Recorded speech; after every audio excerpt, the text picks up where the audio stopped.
Whether it be 2-wheel drive, 4-wheel drive, or these Ranger Raptors, I want to drive. Wow. This is your All-Terrain Nation, and I am your host, David Boyd, and I am pumped up. I am pumped up. If you've seen my Instagram, you're going to know why. But this is Bronco Talk Live, presented by White Knuckle Off-Road, who makes the best. Kelly, are they the best? I 100% agree. They are the best. The best rock sliders. That's all they do is rock sliders, and they are the freaking best for your Ford Bronco. All they ask is go check their website out, and let's have some fun. I really am.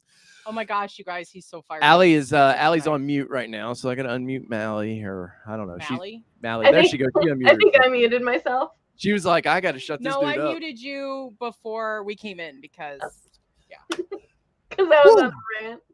Man, the last hour has been hellacious, and I've got to do a video after this video. And we even tried to watch our show, and it just dropped in the middle of all of it, like us watching our. So it's not a secret what was coming, but maybe some no photos got out there. But anyways, Allie, what is going on? Nada. I like the backdropping tweak. Your backdrop is getting a little bit more and more. It seems like the camera angles have turned. Yeah, it's going good. Allie, I still need to put all of this up that I haven't done yet, so we'll figure it out. It'll be. Well, you broke 100 subs, by the way. Yes. 127. Woo, man! We're killing it. Nice, guys. If you haven't yet, go over to Allie's YouTube there and smash that subscribe button for her, and just ring the bell as well, because when Allie drops a video, and sometimes they're pretty spicy. The Mustang video you dropped this week was pretty cool, man. Yeah, thanks to one of my friends of Ford friends who was down at Barrett Jackson and sent me some very nice videos. I was very jealous that he was there. But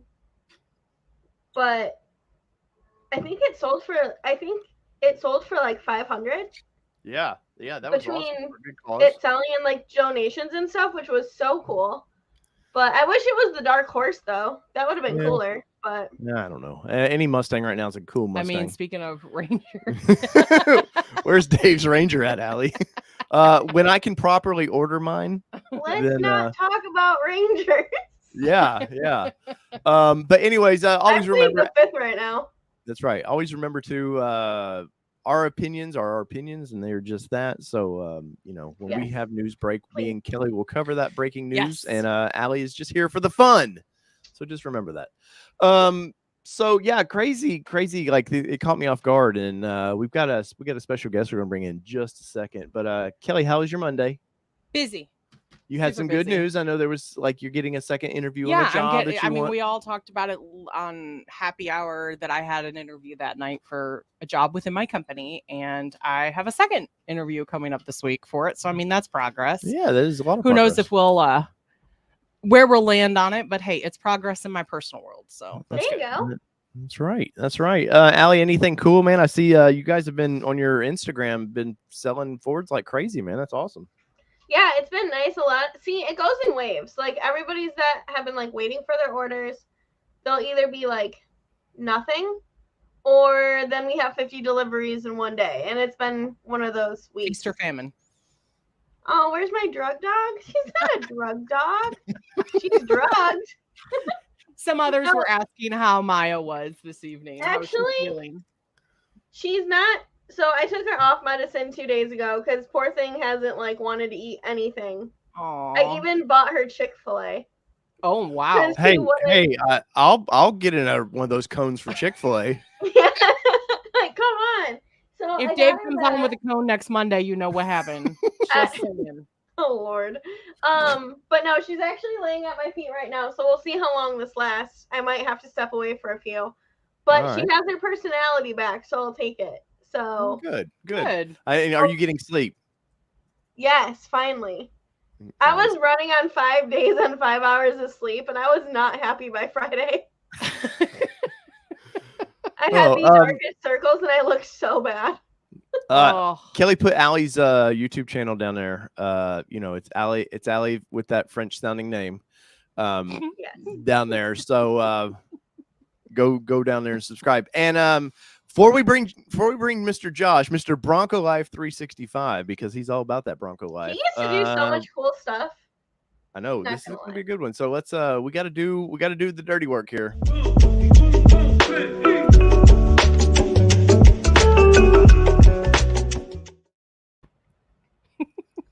I'm still adjusting to that. I'm still It's adjusting. That's better. the one you liked. It's way better than the other one. I'm just saying, like, yeah. All right, so you know the drill. Bruce Hawk 09 in the house says, did the off-rodeo last year, loved the experience, but now that Ford has dropped the ball on the Bronco, I think I'll go with the 4Runner. Ouch. I wouldn't go with a dated. I mean, hey, you love a vehicle you love, but the 4Runner, we tested a 22, I think it was the last one we drove. Yeah. And you get that, I would think you'd be kind of disappointed. About a year later, you're going to be like, damn it, man. I don't care what you go with, but I would say a little more modern tech. If you're I feel like their technology just is not there yet. No. Well, it just it doesn't have to be. They sell 200,000 of that thing. Frank Costanza in the house says, picked up my 2023 Black Diamond manual Sasquatch on Saturday. Congratulations. 502 Bourbon Crew checking in tonight. Bob Masters. Bim Joker. Saw Bim Joker picked up their Bronco. Valley Dude 5000 in the house. Cigar Texan saying, hey, we're glad you're back, by the way, sir. You had to leave for a little too long for us. Brian Everidge says, greetings from Southern Indiana. What is going on? Adam Weber, of course, in the house saying hello. Frank B, how you're doing? Eric Jefferson saying, sup, ATN fam. Nurse AJ in the house, thank you for joining. I know you always have an early morning, so thank you. And she says, I cannot wait to meet her at Supercell. I know. I'm so And Nurse excited. AJ says, don't forget to smash that like button, folks. Yes. I'm curious who is taller, is what I'm curious. You or Nurse AJ? Zach N in the house. Tall. Let's see. Bim Joker says, go Eagles. Oh, Tim Bart's re-upped with his membership. Thank you so much, sir. Thank you. Michael Cooper is in the house. Pure Blood Patriot 17. Michael Nice. A moment of silence for the Bengals before the show. Yeah, that was a tough one. It was a real tough one. Rough. It was rough. Dirk Connor in the house. Jeffrey Babb checking in as well. M. Peugeot saying, hey, let's get this party started. Seth Fontenot, Jason K, Zach N. Happy Monday. My Badlands is on a train to my garage in February. Yep. Congratulations. Congrats.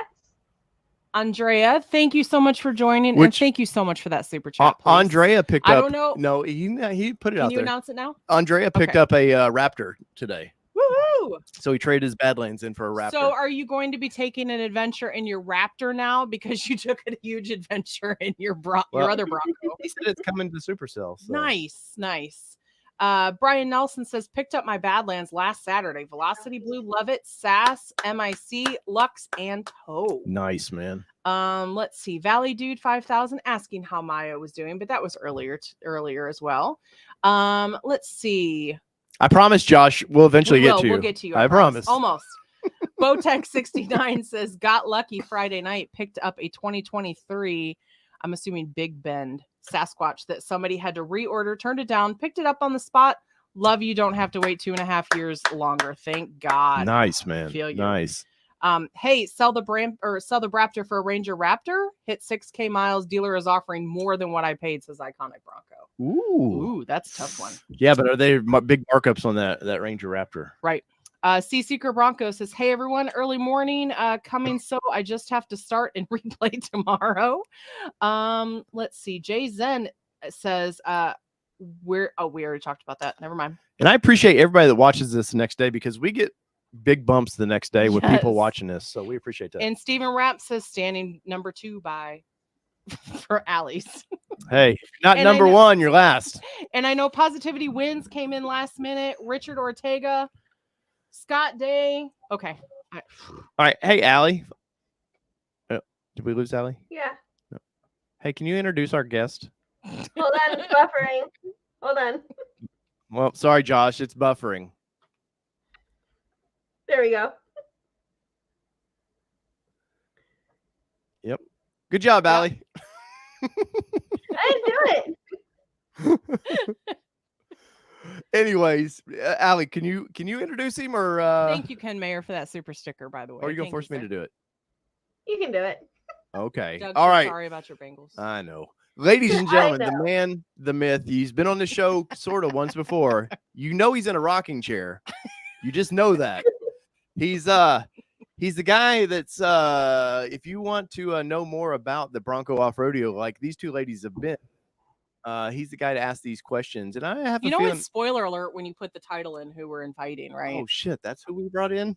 Oh, is that not who's in the green room? Anyways, ladies and gentlemen, please put your hands together for Mr. Josh, Bronco Life 365 Hamilton. What's going on, buddy? What's going on? Welcome in, Josh. Welcome in. Yeah, man. Welcome to. How are you guys? I'm sorry the Bengals lost. I really not, but sorry. That's all right. I don't like the Titans. It's okay. I'm a Steelers fan, so it's. Oh, all right. That was Josh Hamilton, ladies and gentlemen. But who they like. At least he didn't say he was a Kansas City fan. Yeah, that would have probably got you out of here real quick. He'd been kicked from the studio and banned. I would have been one of those refs from last night's game and somehow messed this stream up. Josh, welcome to the show officially. You've been on once before, man, but we wanted to have you on because you seem to know a lot of things about the off-rodeo, and I can't figure out how you know such things. Can't imagine. No idea. Weird. Well, when you live life on the trail out there for a lot of it, you learn a few things. Well, so give us your background. I don't know if last time you were on, if we properly asked this. You family dealership or something that you're connected to Ford somehow, right? Yeah, so my father-in-law runs a store here in Knoxville, Tennessee. He's been there for 25 years. And so I started there and then moved over to Ford doing auto shows and pre-production testing and go now to Bronco Offroadeo and run those guys and help out on the trails every once in a while. Nice. So with Bronco, obviously you probably had a little bit better idea of Bronco than most people before you even launched. What was the excitement level when you guys got a hint of what was coming? What was the excitement level? And then for them to say, hey, we're not just going to sell these, we're going to offer training with these vehicles. Yeah, pumped. I mean, it was one of those things. So we redid the Mustang back in 2015, and that was one of those iconic things where you have to revamp and restart. So it was a big deal. But Bronco had been gone for 25 plus years. So when it came back, they brought it back up. Everybody was pumped. So when the project finally got an A-OK to build and do, then they started talking about doing the Bronco Offroadeos so we could teach and train people how to actually enjoy their vehicles off-road without, beating them up too bad and trying to break them every time they went on the trails. Yeah. Well, what was that an early thing within Ford of going, hey, we want to, because this style vehicle, I know Bronco was gone for a while, but let's be honest, the last generation Bronco is not what we got now. This is more, I hate to compare it to a Wrangler, but it's more in that line. Was this a big, hey, we've got to train a new audience to the capabilities of Bronco? Yeah, it was one of those things to where we'd put so much time and effort, and the Ford engineering team had gone out and literally lived in these things during COVID and before, and blood, sweat, and tears said, hey, we want to showcase what the Bronco can do to make it different from Jeep. So Bronco Offroadeo came about, got 4 locations, and the guys really did a really good job of letting us, build trails, get stuff the way we wanted to. They came in, put their input in, what they wanted us to teach, what they wanted us to showcase, and then just let us take over from there. So. Well, one of the cool things that I've noticed, of course, these two ladies have been, and I refuse to go just because I'm stubborn and, would hate to learn something I didn't already know. But God forbid you learned a new skill. But I was surprised initially when all the press stuff was going through, where they were like to see the course, and there was a little bit of actual rock crawling. It wasn't just because a lot of times we'll go to press events and it's just a couple pebbles you feel like you're kind of going over because they don't want to tear the vehicles up. But you guys really got to let the people drive these vehicles and learn. Oh, Josh was like, yeah. So we, a lot of the guys when they showed up, they got off of the shuttle bus from the hotel, didn't know what to expect, thought we were going to set them up in a parking lot like we normally do for a lot of demo days. And then when they got on the trails, they were just blown away of the capability of the vehicles, that we were actually allowing them to drive up faces and over top of boulders and go through mud and go through water and get water above, into the door frames. So it was a lot different than what they were normally used to when they would come to Atlanta or LA and get an intro to a vehicle, more hands-on than they've ever been to. And that was the biggest thing, is we knew the customers were going to enjoy it if the dealers, were blown away by it. So. Yeah, I was happy. I mean, I was sad the fact that at the time I was new to covering everything. So, but we covered Nissan for a long time, and Nissan would send me to fun things like that. But I really was blown away at seeing like there's some rock, especially in Texas. There's some rock wall. What do you remember? What is there a name to that? Or I don't remember the name. All I know is Shelby took off and was like, okay. And then I went, you want me to do what? And she's like, yeah, you're gonna just keep coming. And I was like, really? But are you sure? But at the same point, I trusted her because I knew you all weren't gonna put us in a place where either the vehicle is gonna get beat up or that we're not going to be safe and be able to take direction. Well, they have insurance. There's insurance. No, but we paid for our extra insurance. They don't want to beat up the vehicles either. So there, there's that too. Yeah, correct. I mean, down in Texas where you guys were at, we've got a bunch of nice terrain to where it is Texas hill country. So you've got rock faces, marble slabs, you've got inclines, declines, and then you've also got some pretty big ruts and trees and everything else to go around to show off the trail turn assist and the capability of the Broncos. So you go to Vegas, Moab, or Vermont, the terrain totally changes. So Vegas is all rock crawl up at Mount Potosi. Moab is, of course, the mecca of off-roading. And then Vermont is a ski resort that's just wooden trails, rocks, and, big tree stumps and ruts. So it's pretty cool terrain to go through all 4 different off-rodeos. So what was... Oh, sorry, Allie, go ahead. So question about Moab. So is that private property or is that public property? No, ma'am, that is public property. So you can get a permit, you can go out there and you can go ride the trails. So, you can go to Off-rodeo, or you can also take and go the same trails they take you to anytime you want to go to. So what if you went to Moab and just followed them? Allie, don't start that. Way to go. She's a troublemaker. She is a troublemaker. They've got people out there every once in a while that show up and just follow them on the trails. They're not going to be responsible for trying to, make sure you're in the group getting some of the same instruction as everybody else. But, you can follow along. When we're out there every once in a while, we got to move some Jeeps out of the way and go about the trails or rescue some Jeeps or side-by-sides or whatever. So it's public. It's nice. Everybody does very well of getting along out there in Moab. Because I think it's cool how, Texas, I mean, it's the whole ranch. It's fenced off. You're not going to see anyone else. You're not going to be around any other people. Versus, I don't know how it is going to one that is public property. Suddenly, she's a Bronco elitist over here. Yeah, so Moab's the only one that's on public property. All other 3 properties are all on private owned stuff for us. We're the only one out there. Cool. Allie, I feel like I'm in one of my meetings at work where when you said that about what if somebody were to show up and just jump in line? I was in one of those cringy moments where I'm like, did you really just say that? Oh my gosh, Allie, I can't believe you just said that. What happens if I just take my Bronco out to Moab and I just happen to see a couple of Broncos? I mean, Allie, we're going west this summer. You're welcome to come with us. We're not going to make it all the way to Moab, but we're going west this summer. I'll get text messages and pictures from some of the trail guides in Moab, and they're like, we had 4 of the Broncos show up from the hotel. They're just following us along. You see a carbonized gray with teal one, we're all gonna know who it is. They're gonna see your poor puppy out there panting. Yes. I have air conditioning. She'll be fine. It'll be great. So what was the initial plan with this thing? Was it always to have multiple things or multiple places, or was it let's see how Texas does and then we will add to it? No, all 4 locations were on the original plan. Vermont was different because New Hampshire was where we were going. Yeah. And then that got ex-nayed and we went to another location, which from my perspective, I think is better. Just for the accommodations and the ability to get to and the way they take care of stuff up there at the ski resort. I think it's a lot nicer property.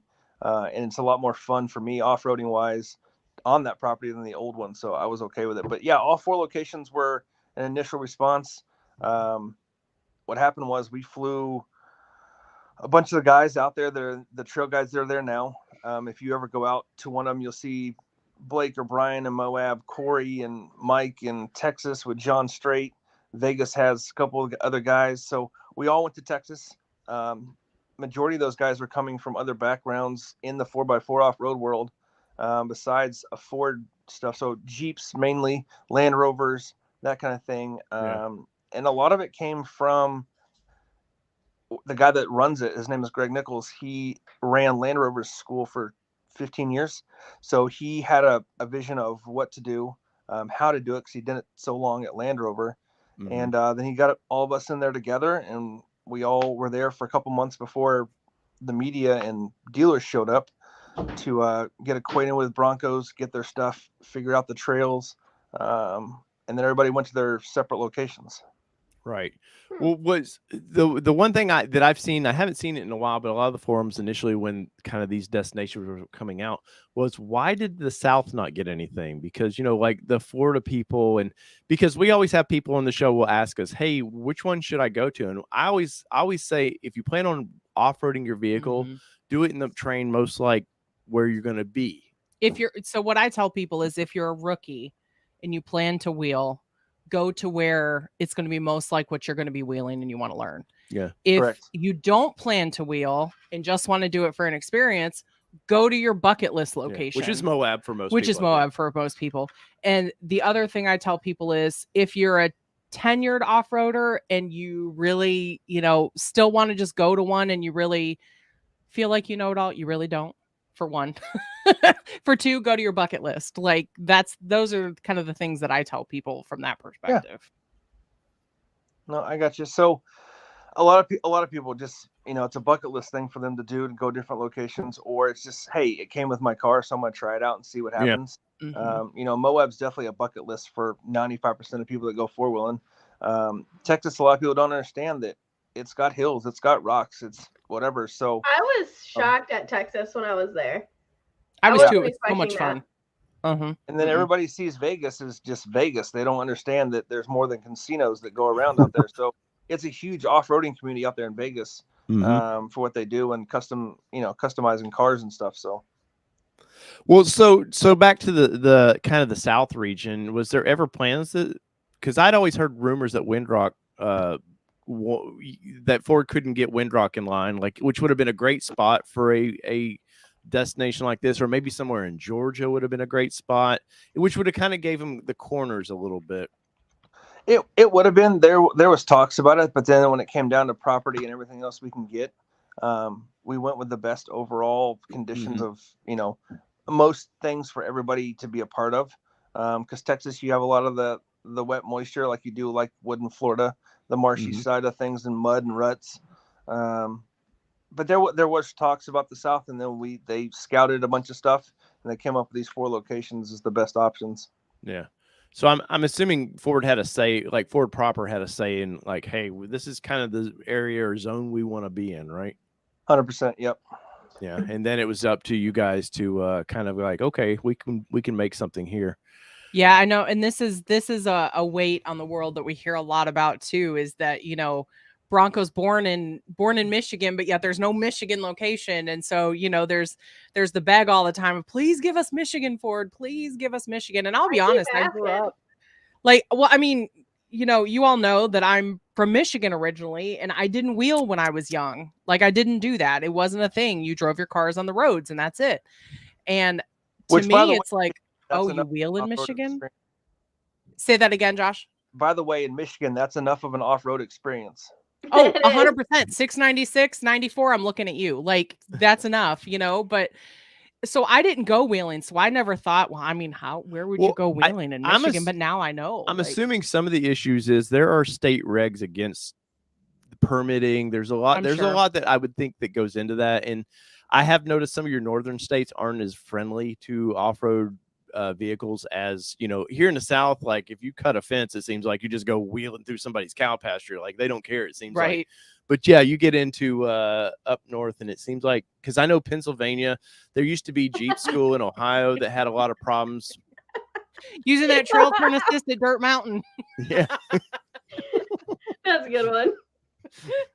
Well, like, I'm in the same thing. Like, I mean, honestly, it was Mike and Amy Clouds that got me into this. Like, I was, before Off-rodeo, I was not taking my reservation.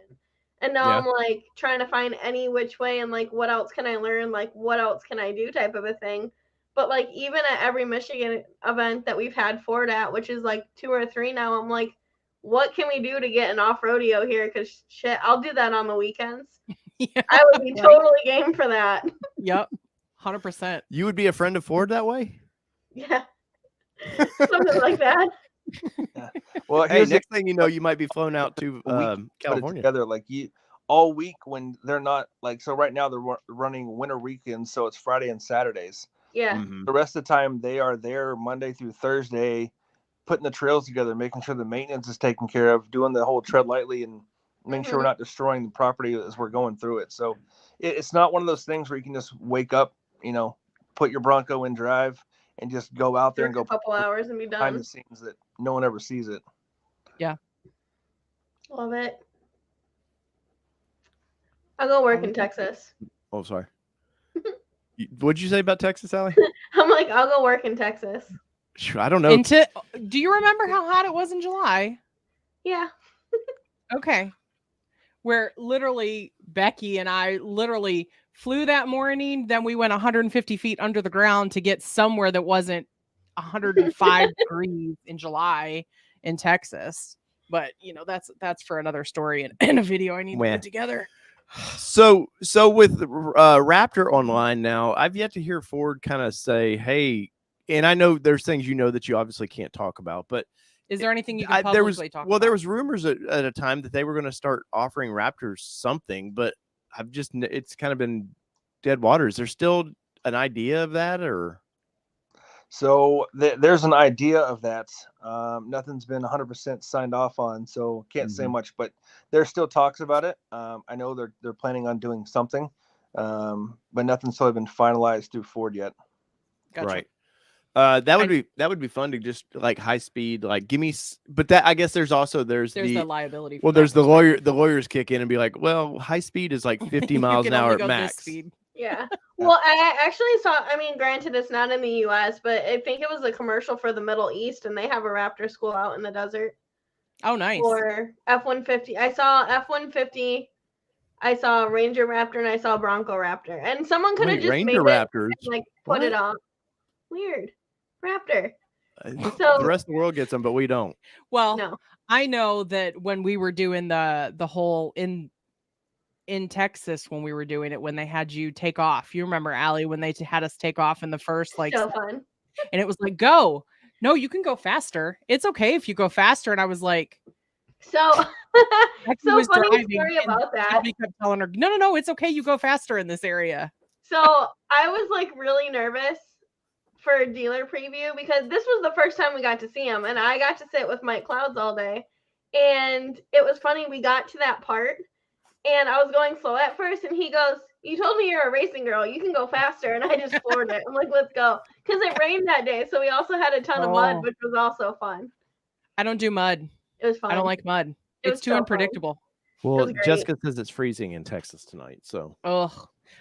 Don't get me wrong. I will get muddy. I will get dirty. I don't mind. When I was in college, I played mud volleyball. So that doesn't, I liked it. So it's not that, it's the driving the vehicle in the mud that I'm not a fan of. Yeah. Mud kills. It's more of the cleaning the vehicle after I'm not a fan of. Oh, we leave it to him. He washes the vehicle. I still have sand in it from we do from Hollyoaks. I haven't vacuumed it out since. Yeah. Really? Not really. Because you rodeo and you're like that on a good Saturday, there's probably 25 or 30 Broncos out there. So you got 30 Broncos to clean up afterwards to flip around for the next day. It's a lot. Yeah. And I will say that they were clean when we got into it. They did a really good job. They do a fantastic job. Yeah, they did a great job. Yeah.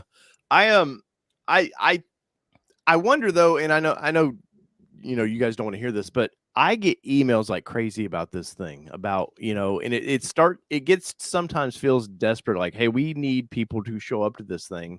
Is it starting to, since people are getting their Broncos, the kind of the excitement of this is kind of, I won't say winding down, but it's, people are living with them daily. Either they haven't got to it yet, or they're just kind of like, I just like driving on the road. I don't, because there's a segment that just will never take theirs off road. They have zero interest in it. Yeah. We have a local lady she said, I'll never take the roof and doors off. And I was like, why did you buy? And she had a hard top. Yeah. I was like, why did you buy a Bronco? But is it does it come in flows? I'm assuming right now it's cool. Nobody wants to go.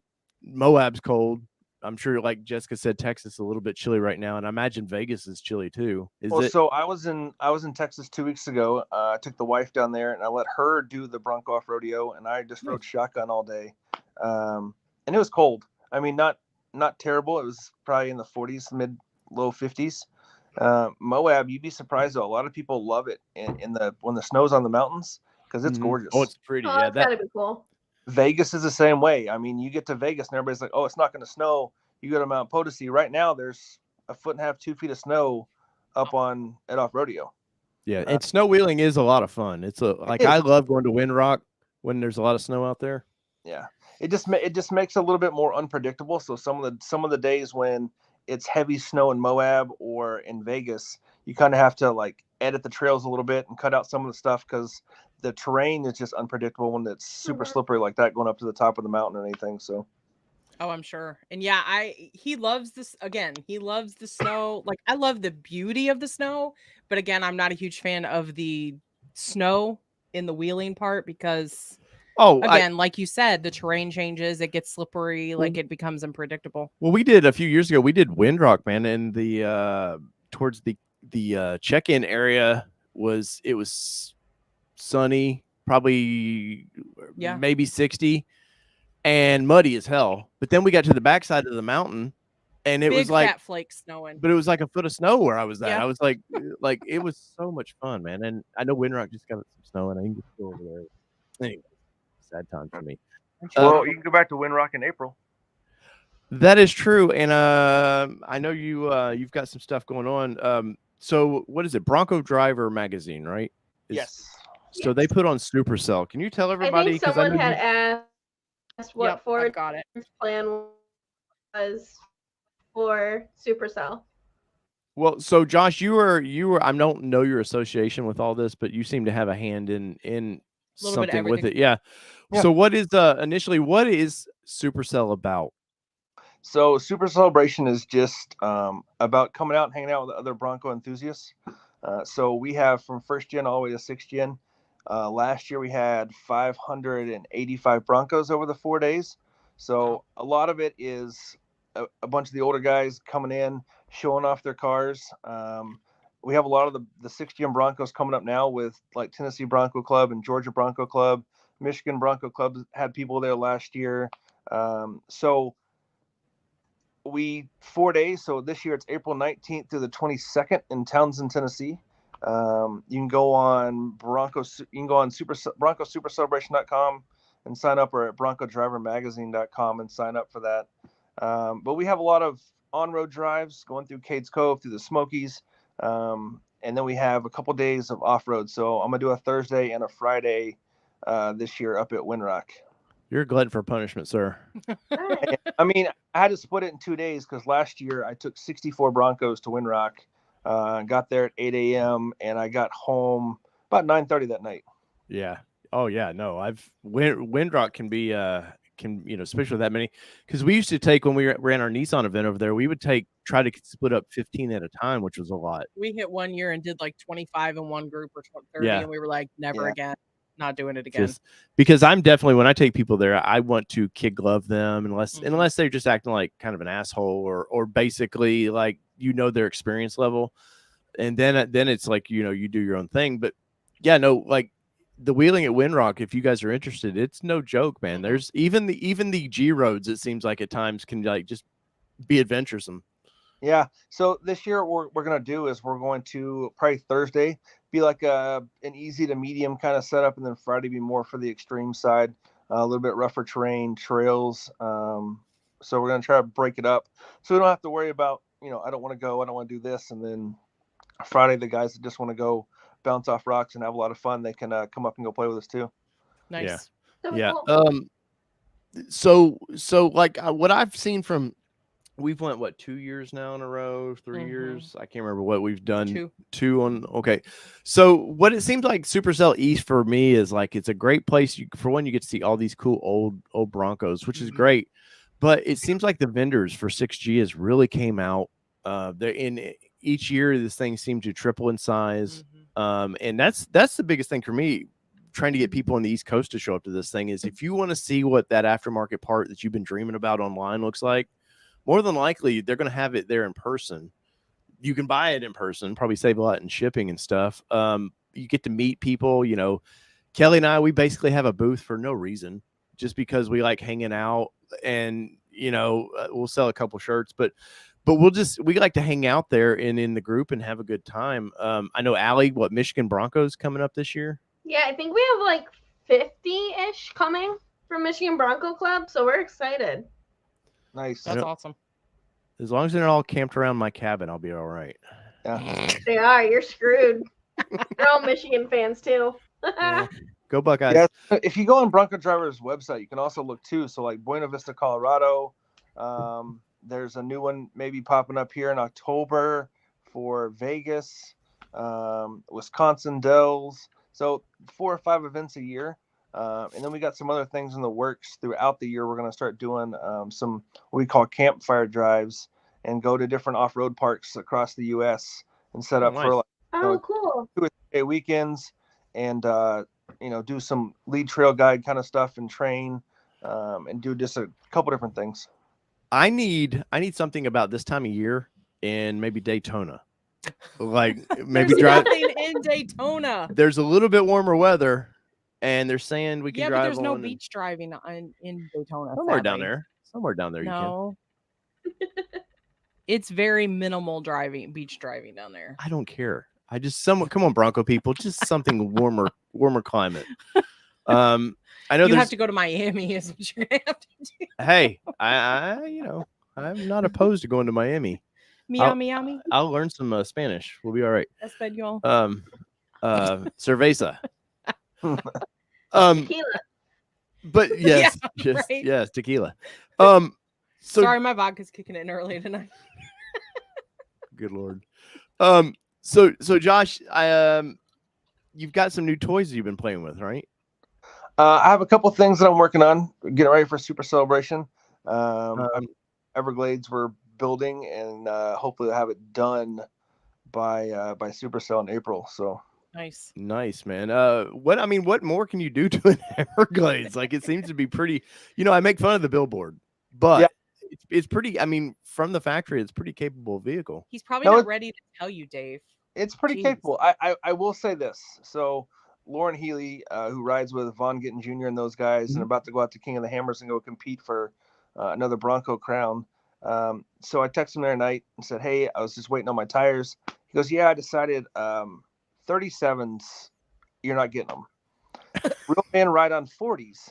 So I'm going to send you a set of 40s. So we'll see what happens if I can get. I'll take those 37s. I mean, yeah, I'm not proud to beg. Yeah. So we'll see what happens if we can get this thing put together up on 40s. I'll put an Everglades up on some 40s, and we'll see what happens. That would be epic. Yeah. Yeah. Well, what is your opinion of the square fender versus the current round fender? I personally feel like they should have came with those square fenders. I like my squared off fenders. I think it's got more of a classic look to it. I love them. I'm a real big fan. Yeah. That's kind of, if there was a miss that I would say, I mean, I understand the round fender. It does make it easier for tires and stuff. You don't have to trim anything under it generally. But no, I keep seeing those, and then I see the what is it, Advanced Fiberworks, whatever their fenders. Advanced Fiberworks, 5-inch flares. Yeah, I would really like a set of those, but it's the fact that I'm just lazy, and I don't want to have to, because most people think, oh, you just put those right on. It's like, oh, there's some finesse to that. You got to make them, paint them. You got to work them a little bit. Yeah, there's a lot of love goes into those. But we'll see if we can secure a set for my new setup. But yeah, so RTR's got a bunch of stuff coming out. We're gonna put some stuff on there. I got a wrap that's gonna be going on there. Some new RTR wheels I got coming. Will any of those guys be at the event? So I'm not confirmed with them. We're still trying to figure out their schedule for some other Ultra 4 races to make. But they have showed a lot of suggestion that they would like to come if it had the schedule. I know I probably would have pissed one of them off, because when I was at SEMA in 22, I was standing up on one of the fun havers on the tires of it, trying to film Jay Leno, and I I kept getting the tug from somebody at SEMA, like, hey, you need to get off that. And I was like, look, man, it's a tire, dude. It's not going to. He's like, no, you need to get down. Yeah, it's okay. Yeah, if you climb on a tire, everybody's going to climb on a tire. Well, that was I was trying to film Jay Leno getting his electric Ford. But no, that's exciting. I've those guys I don't know a ton about, obviously. I mean, I know them from the car scene a little bit, but I've never got to kind of, I need to pay more attention to what RTR is doing for Bronco. They seem to do like really quality products. I do remember when they launched some stuff and it was hard to get. Yeah, because it was just a lot of it took a lot of work to get stuff out, and they didn't make a lot of it, so there was a bunch of just quantity issues. But once it's out, and that stuff sells off the chart. But Vaughn and Lauren, they are incredible people to hang out with. They are down to earth people. You get a lot of the people that become in the car, world like they are, and they just they overstep where they're at. And they don't realize that, hey, the reason you're in this world and can do what you do is because the consumers are your friends. They cheer you on, they do your thing. But these two are like down to earth, talk to you all day long, open to close, stand in line for 3 hours and sign autographs. Yeah. People. Yeah, I gotta say, I met Vaughn at the Mustang reveal. Literally the nicest guy ever. Like, we had a good 5-minute conversation with all the other craziness going on. Could not be more of a stand-up, nicer guy. Yeah. That's great to hear, because even like Ken Block, they always said that about Ken Block. He was just a car dude that would just be the nicest guy and talk to you and just whatever, we'll talk.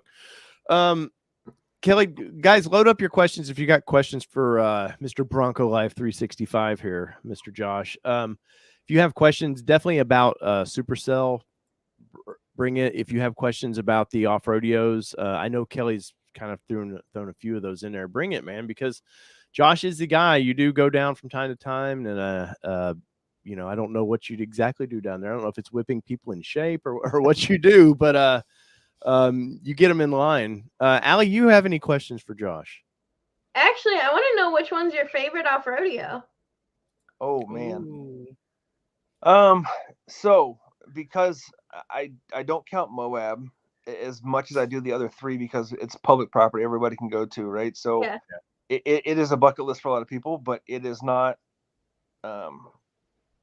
Texas or Vegas. Those are my top two. Okay. And probably Vegas over Texas, even though I like some of the high speed, but Vegas is all rock crawl all day long on the mountainside in Vegas. And it's something you don't expect when you go to Vegas, that you can get to a mountainside that's going to have snow, or the views that it has.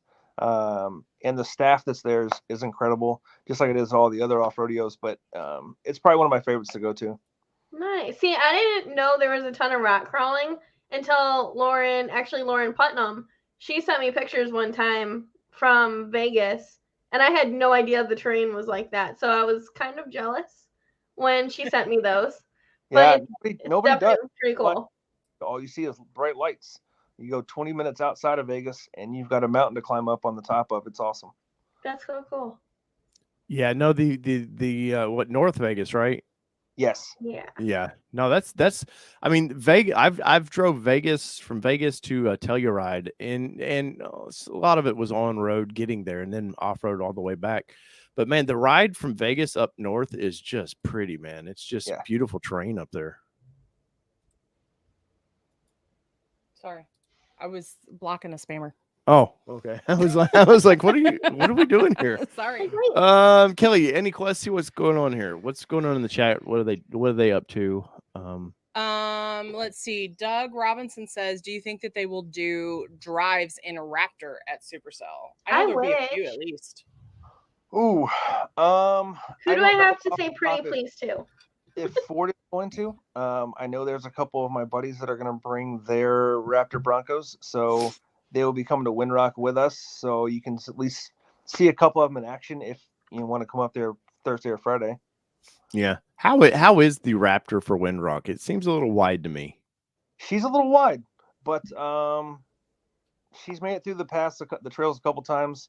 They do really, really well doing, I mean, they're built for that. So yeah. They are, capability. Yeah. Oh yeah. Yeah. We know that there were just some trails that, because we did a Nissan off-road event, and there were some trails that we could not take Titan on. So I know I imagine that would be similar trails for the Raptor perspective. Though I'm always surprised what you see the park people over there put their Toyotas through. Like they will just push them through anything. I'm not a fan of pinstriping. Trails, they cleared out a lot of brush up there. Oh, good. So they've maintained that, especially now that it's becoming, what it is now versus what it was 15 years ago. I wish they get 16 back in order, man, because 16 was just one of the most epic rides. Remember doing 16 that one time. That was actually the time that my white knuckle off-road sliders saved us when we did 16. That was in 18 when you did it. Yeah, when I did it in 18, it was like they were like, we're going on 16, and I was literally the least capable vehicle in that group of people. Yeah, on 33s. On 33s going on 16. And they were like, yeah, it's okay, Kelly, we'll get you there. And I was like, okay, I trust all of you guys, so it's cool, we'll do it. But 16 was fun. 16 was fun, but I would not have done it with noobs by any means. No, early on in like 2011, 12, I would take the final day because I would check them out, see if they were, because what we would do, we had them for 4 days. We would keep a group together. And it was great because it was like building confidence within the group. They would all build confidence together. And there's some camaraderie between them. Yeah. And at the end of the day, you'd see people who probably would never in their life talk to each other in real life. Like they were just being pals and making new friends that way. And so by the end, the last day I would take them out, I would usually try to do 16. But no, the buggies have went through that trail and just that one climb. It used to be that one climb. There was that tree that hung over. And that trail was fine. And then they pushed it over. And then the buggies tore that one up. And and then at the end, I love the swamp at the end, how you got to kind of drive through the swamp. That's always fun. That would be great in an Everglades, by the way. I'm just saying. It is. It's pretty fun. He's like, I know. It's all right. I know you got questions, Kelly. Nurse AJ says, I'm nearing the 1 year of ownership and haven't had time for Off-rodeo. Will that offer expire since purchase date? And I know you kind of mentioned this before, Josh, when you've been on. So correct me if I'm wrong. But in the past, it was, hey, go ahead and get in with Bronco Offroadeo and say, hey, I still want to do one and kind of get one on the books, right? Correct. Even if it's way past now. Yeah. So I'm not sure now what the whole expiration date is for them. Used to, for majority of them, like when we did like Mustang or Raptor Assault School, you had a year to use it. Bronco Offroadeo, they have extended some of that stuff. So if you call the Bronco Offroadeo headquarters, they will give you a better rundown of that. Or if you want to sign up for it now and then, let's put it out for 6 months, as long as you've got it signed up in there, you should be good. So basically getting in the system. Yeah. Yeah, they're super nice. I just had one of my customers call, and they totally worked with them with everything. It was expired. And he explained the situation that he was in, and they were more than accommodating to get him down there. And I will say, Nurse AJ, if you need that number, let me know, because I can go ahead. I've shared it with a lot of people. I don't remember it off the top of my head right now, but I can definitely get it for you. Super helpful, super great people at that Bronco Offroadeo. Yeah, if you just go to broncooffroadeo.com, the number's there. There you go. And send them a link or your email address with questions, and they will figure it out for you. Awesome. Thank you. Seth says, Josh, favorite mod for the new Bronco, if you can talk about it. Ooh. Or what in general, what is your favorite thing that you've done to any Bronco so far? What's the one thing that you probably always go back to with the next build? It's there's a bunch of different things that so my Roush Bronco that we did, I loved everything that I put on there. From my rock slider power steps to my Roush intake cold air, lights. I will say probably the most thing I use a lot of the time is my lights. So make sure you pick a good set of lights, pod lights, rock lights. It's probably the biggest thing that I use on an everyday. You're a big fan of Quake. I am. If you all missed it, we did a review on the Chia Pet Quake. Oh yeah, Bronco. Check out the content. It was actually quite interesting. The freak builds, which the girl that was doing it was funny. Yes, she was. That stuff on there for about 16 weeks before Vegas, and literally they'd have to go out there and spray it down with water every single day to let it grow. And then they wrapped it when they brought it up in plastic and sprayed it before they did, so it like hydro locked in there. And then that night before, we were in the backyard at the house just hosing the whole thing down. It was pretty cool. Yeah, and it was a first edition too, if I remember right. Yes, it was. Yeah, like I was like, holy hell, these people are just like zero F's given about like let's just because the nerds and us, what do? We go around and be like, which edition is this? Yeah. Oh yeah, it's a first edition. Which I think the lady had told us about. Well, she told us after we found it. We were like, is this a first edition? She's like, yeah. But yeah, we were actually standing there at SEMA and she was like, sent people off to go get me some water and here they are, and they finally showed up and she's like spraying it off in our vehicle. The little dude was trying to do it and she wasn't whoever it was he wasn't doing it to her standards. Yeah, she was not having this, and she gave us still the whole rundown. She's just spraying it around, and it was hilarious. Yeah, so it was funny because Kelly, was his Bronco, and they came up with the idea of it, and they couldn't get their hands on another Bronco at the time, so they were like, "Well, we're just going to steal yours." And he went out of town, and they just took it and did everything they did to it. And when he got back home, it was already done. So it was a Chia Pet. Yeah, it was cool. Oh my god, that's great. I'm on for those that are curious. I will bring this. Let me pull this up because this was one of those. I mean, they have what they call the freak show they do out there. You actually see it right there. Yeah, and but this one was great because they had weird. I think there was a gladiator with tractor. Oh my god! But this thing was hilarious, man. Yeah. This and she, like I said, she was awesome. She wasn't having any of it. Of course, she let us touch, but anybody would come up, she was like, "Hey, don't touch that, please." Yep. Yeah, we were very gentle with it. Yes. The gnome they had to go. He was looking for a gnome. They left the one back in Colorado, and he had to go find like an Ace Hardware or something that had this gnome, like 2 days before Vegas started, to put on the front. Yeah, there he is. Yeah. That's hilarious. Yeah, this was nuts, man. I mean, I had a lot of respect for that. Look, it's even on the roll bar. I missed that the last time. Yeah, no, there was a lot of respect with that one. Yeah. That was awesome. That was awesome. So what did you say your kind of your go-to was for Bronco as far as you like to do? Like my favorite, what I tell everybody when you get your Bronco, if you do nothing else, get yourself a good set of lights. Because you're going to use them a lot more than you think you're going to use them on the trails, especially dark. You get out there, rock lights, some good pod lights.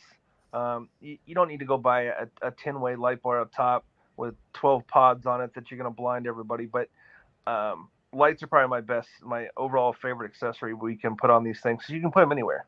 Yeah. Oh yeah. That's kind of the neat thing about it. I put some lights on the some ditch lights on the other day, and I was like, well, that was too easy. Wait. Yeah. Did you put ditch lights on my truck? There, you've seen them. I discussed it with you when I did. Oh, it's not the pod lights under that. No, you looked into before with my Xterra. No. Okay, just checking. It's a Bronco, girl. But no, like in the idea, I do see this a lot too. With people going, well, should I get the switches or not? There was something in one of the forums the other day. People were really debating this about the $160 switch. You got a $50,000 vehicle, and they're worried about a $160 switch. Yeah, and always get it. Well, what's it good for? And I'm like, if you want to add any, I don't care if it's lights or anything. It's an on-off switch, and it's pre-wired. Right. There was the 151 people in Florida who got a Big Bend or something without it, and they tried to install it, and they learned real quick that people that haven't come up the hard way in vehicles that don't have switches don't understand how amazing it is to have those switches. Yep. Yeah. Yep. Because we had aftermarket switches in my Xterra, and they just weren't. I mean, well, they worked. I like it to look like it belongs. Yeah, that's what I'm saying. They worked. It wasn't. They make some of the auxiliary switch, like the Bluetooth boxes and stuff. You can buy them. They're super expensive though to actually get everything installed and wired to make it work. So, well, then it's sticking in your way somewhere. Right. That's one for me. I always tell people tires. Definitely plan it out. If you're new to this, I tell them to go off-road the vehicle, leave it alone, go learn the vehicle, because you never understand what you've done to it when you put a bigger lift on or different tires or whatever you do. If you don't understand the difference, and then you've paid $3 or $4 grand and you're like, cool, I've got a badass Bronco, but what did I do? Right. Yeah, tires to me though, grip is king.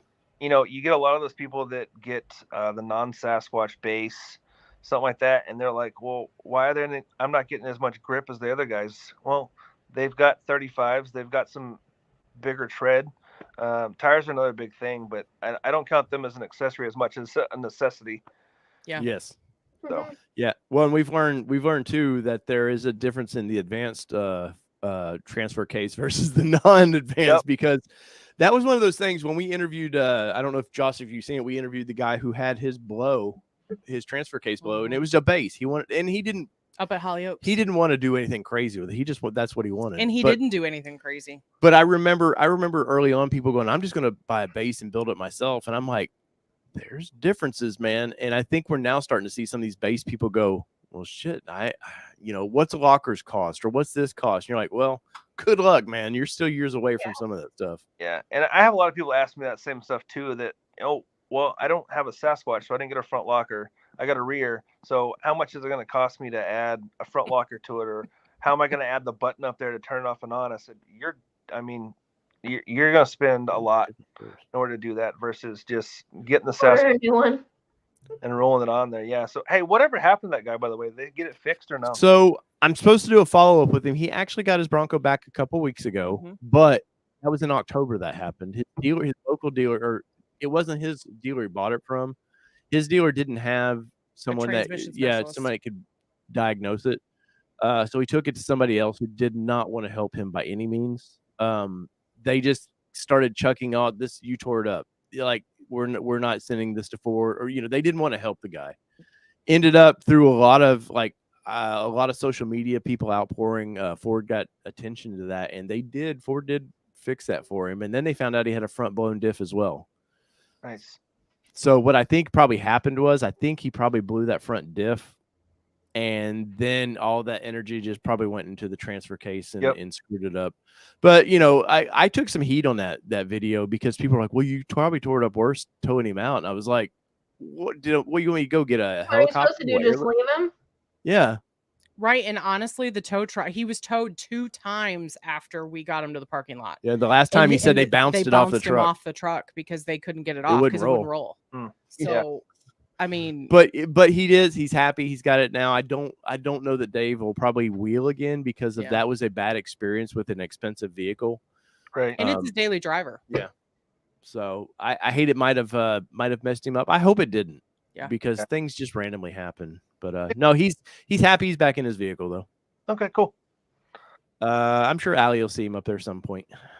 So Jonathan says, will they ever do an off-rodeo video form for people who can't go? So tell me more about this, Jonathan. What I'm assuming you mean is like maybe like a professional one from driving Ford? kind of doing is what I'm kind of thinking. She was supposed to, but she didn't record anything. My GoPro kept shutting down. It was too hot that day. I remember it was very hot that day. Hot that day. Allie knows. Mine shut off twice. I mean, my GoPro and my phone. So Jonathan, are you asking if, like, are you wanting a video of like a walkthrough of the Bronco, what the buttons do, what the functionality is, that kind of thing? Is that what you're asking? I think he wants to know about the experience of it.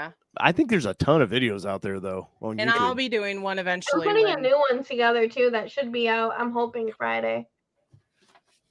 Ooh, listen to Allie dropping some. I know. It's harder than I thought. Yeah, YouTube's pretty hard than I thought. Yeah. That's why I let this one edit. Because when I do it, he doesn't like what I do anyway. I'm also very picky over myself, so yeah. I get it. I totally get it.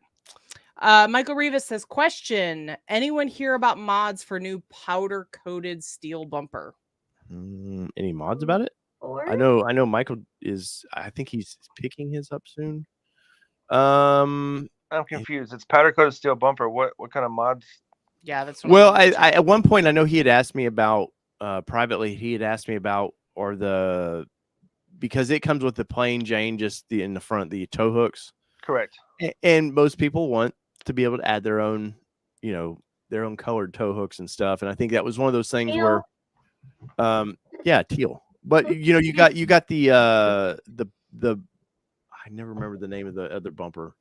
The one that comes apart. You can. He said bull bar, nudge bar, etc. So essentially the modular bumper. But anyways, those you can add some stuff to it. But I don't think the plain Jane one. I think it's either that or you have to get an aftermarket if you want to start adding some stuff, or find somebody honestly that has one of the modular ones. That mine's in Florida somewhere. I couldn't tell you whatever happened to it, but there's people that are selling. We know where we left it. Yeah, probably on the back of some alligator's got it as his nose piece now. No, you know what it is? It's on the truck on the way to KOH. Yeah. Yeah, we got a buddy and taking it. He's doing the rookie deal at KOH this week, next week, whenever it is, and yeah, it's probably part of that. Yeah. So Michael said bull bar, nudge bar, etc. So those kind of modifications is what he's talking about. Gotcha. There is some companies out there that are coming out with some stuff. Bull bars you can add, or the bar you can add from Ford. But there are a bunch of companies out there. So if you look at like Bodyguard bumpers, stuff like that, those guys have some accessory add-ons for some of the modular bumpers. There you go. And I think IAG has some stuff. I think who's the other company that I can't think of? They're funny Instagram right now where they put the hot dogs and all. Is that the one that has the dog pooping in the back seat too, or is that a different? Probably, I don't know. No, that's Allie. Back in the truck. No, there's this one that you look, and I can't remember what it's for, but there's literally a dog taking a dump in the back of the truck. Like, oh man, yeah, it's kind of funny. But Jonathan says, I live in northern Michigan. I want to know the best mode and way for heavy, deep snow. I think I know the answer, but I'm gonna let you answer that, Josh. Which Bronco do you have first off? Yeah. So well, let's just pretend he has what we have. Badlands? Yeah. Badlands. So just go snow or slippery. That's what I would do. Yeah. I would do snow. Yeah. Hey, when you do goat modes, learn from the goat modes experience, because I always forget. I forget about goat modes. Locked or unlocked? No, well, if you put it in goat modes for slippery or whatever, it will do it all for you. Yeah. But pay attention to the lights on in the hero switches and just see what it's trying to activate there. I mean, its throttle response and everything is different as well, but you can learn a lot just by messing with those buttons. Yeah, so a lot of the cool stuff that we got put in and they did and the engineers came up with was basically trying to make it as easy as possible for folks. So you can turn your hero switches off or on. Do not have to keep anything locked if you don't want it. You can put it in snow mode, whatever. Let it put it in 4 high. It might, lock in the rear diff, but you can just hit the button and turn it right back off. Yeah, you don't know how happy I was that you were able to the front locker when you want, like just that having the push button. Because Jeep you can't do that. Jeep it has to be in 4 low. You have to do all this stuff, and then if the rear locker's not on, you can't have the front locker on. And I love that Ford was just like, no, do it how you want. Yeah, well, a lot of that comes for mechanical sympathy as well, because if you leave that stuff on the entire time, you just grinding stuff away if you're not in stuff that is needing for it. So you turn it on concrete, stuff like that, it's just not going to give you the same turn radius.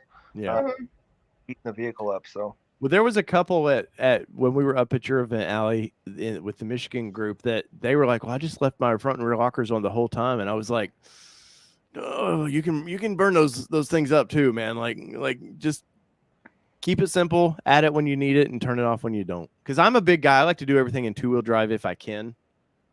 Nerd alert. And no, but and then if I need to, if I see we're going to do something at Windrock where we're going to climb some stuff, I like the easy button.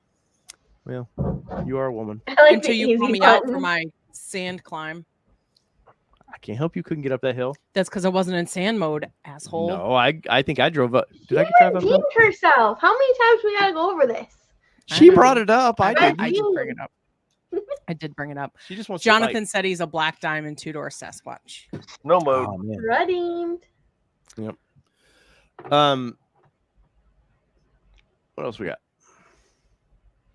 Oh, and by the way, I've got big news for next week. You're gonna want to see next week's show. Allie knows about it. We have. I'm gonna spoil. I'll be here. I know. I'm gonna spoil this real quick. So next week we have Jordan with Bronco Nation coming. Oh yeah. Oh, I love it. So if you guys have ever wanted to say hello to Jordan. Okay, Allie, I'm going to need you to keep him in line because I'm going to be working next Monday night. So I can't. So like kick him under the desk from Michigan. Okay. I will play nice with Jordan. He'll get strongly worded. No, Jordan. And if you think that I have a cool job, Jordan has a job that is a lot cooler than mine because he gets to live Bronco all day long, and he's awesome. So, I mean, he's been over to Iceland with him. So, well, he has a Raptor now, right? Or did he get his? Yeah, he's not. So he has one on order. It's still not delivered. I've given him all the information that he needs, like to track it and think. Like I've sent him visuals, like play by play, saying, "Hey, have your dealer do this. Have him do this. Have him do this." He like cold called them to try and get someone else to like give him answers because they wouldn't call him back. His Bronco's done. It's been sitting there since December, supposedly. Wow. I know at one point he was going for a Wildtrack and then I guess got that golden ticket for the others. He but did. No, it should be a fun chat next week. Yeah. I'll play nice. I did want to say, YouTube Car Spotters Guide, thank you for the super chat. Thank you, sir. For the booze fund. We greatly appreciate that. Thank you. The booze fund needs it, so thank you. I've cracked open from our trip in Michigan. That's what the current booze. This was from the Petersons, right? Yes. Yes. And someone may have been Judger mixing this weekend when I had to open a new bottle of Tito's. You were like, I think you're out of your Tito's. Do I need to go to the liquor store? I was like, no. Jeez. We're gonna. Well, this is the intervention, Kelly. So talked. This was Bronco Talk Live, the intervention. Wow. Didn't know I was getting an intervention from the one time a week that I drink. Also, so Supercell. That's kind of a fun thing about Supercell is everybody at the end of the night. It's not just the show's over. Like everybody goes. I know, Allie, you've got a large crew coming, and I'm assuming they're in your vicinity. I know we have a cabin somewhere near you guys. Like we are walking distance to Allie. Stumbling distance, cool. Yeah, I already told her that. 20 steps away. but that's kind of some of the fun of these events as well, as you meet people. And I'm not saying be drunk and stupid, but but you can I think everyone's pretty respectable, honestly. Yeah. Oh damn. Well, besides Kelly. No, but it's cool too, especially in Townsend. You're 30 minutes away from Gatlinburg, Pigeon Forge. Go run goat karts. Go to some of the Ripley stuff. There's a lot of stuff to do up there at the island or whatever. So, yeah, and honestly, it sounds really far, 30 minutes, because every time we've gone there, I was like, oh, we don't want to be that far away. But every time we go, it's like, let's just go into Gatlinburg. And it's such a pretty drive up Wares Valley Road. There's and so you much don't even to look realize. Yeah, you don't even realize that it's 20 minutes. Which we got married off of that road. We did. We did actually get married off of that road way back in 2007. Yeah, back in the day. Yeah. Any more questions, Kelly? Oh, Matt Porter says he can't wait for Supercell. Woohoo! So excited. Positivity Wins is still wait. How many days? Wait. Oh, hold on. We never did the countdown. 77 days. Phew. Now I'm happy. It was like 155, I think, when I put that up there the first. So funny story is that I'm actually getting ready to take a training class that starts on the 20th of April. And my last day is when we leave for Supercell. So it's a double whammy is what you're saying.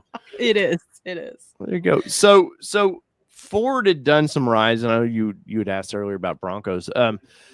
Do you know of Ford's participation this year with the rodeos? Are they kind of like, well, not to be like we've done that, the rodeos or the Supercell? I was gonna say. Do they plan on? I know last year Bronco Nation had a nice little area, a corral or whatever they called it. I know Ford brought the new Everglades that was there. I think Bronco Nation is coming again.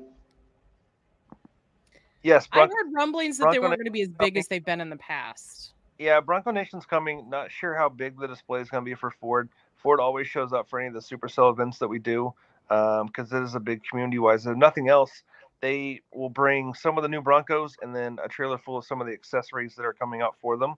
So they will be there. It's just I'm not sure how big the display will be. Dang it.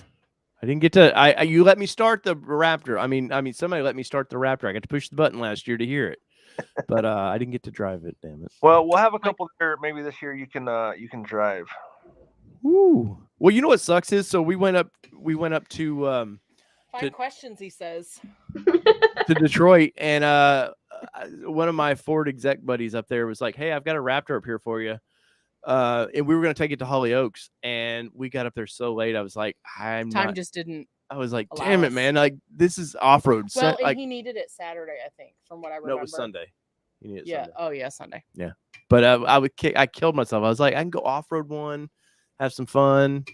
Yeah, I'm trying to bring his Raptor to Supercell because he always takes us to Holly Oak. So I'm trying to talk him into coming down to Windrock. Yeah, let's do it. Yeah, that'd be fun. I'd like to see it in action. All right, sorry. Bronco 78 says, anyone planning on going into Smoky Mountain National Park to explore while at Supercell, just know they require a parking pass this year if you'll be parking for more than 10 minutes. So Correct. Heads up. So the Supercell drives through the forest. Besides when we go to like the top of the world, we have the cabins, we do that thing. They're just drives. We're not really stopping anywhere. We just go straight through, follow the loop all the way back around and come back. So if nothing else, it's just a stopping thing, right? Like if you have to stop. Yeah. So it's more for people that are parking and getting out and going on hikes. So they're trying to just move the traffic a little bit faster through there. And it's more than 15 minutes. So it's just $5, no big deal. But our drives are solid motion, going up through the pass. So no big deal. Cool. What is Windrock? If you're doing the Windrock thing, I'm assuming. I mean, and you'll probably announce it, or maybe it's on the website. I'm assuming there's a meeting time, and everybody rides over to Windrock because Windrock's still probably 45 minutes away from the area. 2-minute drive from Townsend. 52. So we'll meet up first thing in the morning. We always will post it. You'll know 3 weeks before Supercell starts. Give you a sign up time, and I'm gonna have a cutoff on Thursday and Friday. So once those spots are filled, we don't have anybody else coming unless you just want to show up and do your thing. But it'll be posted about 3 weeks before, just so we can get a head count for who's coming or not.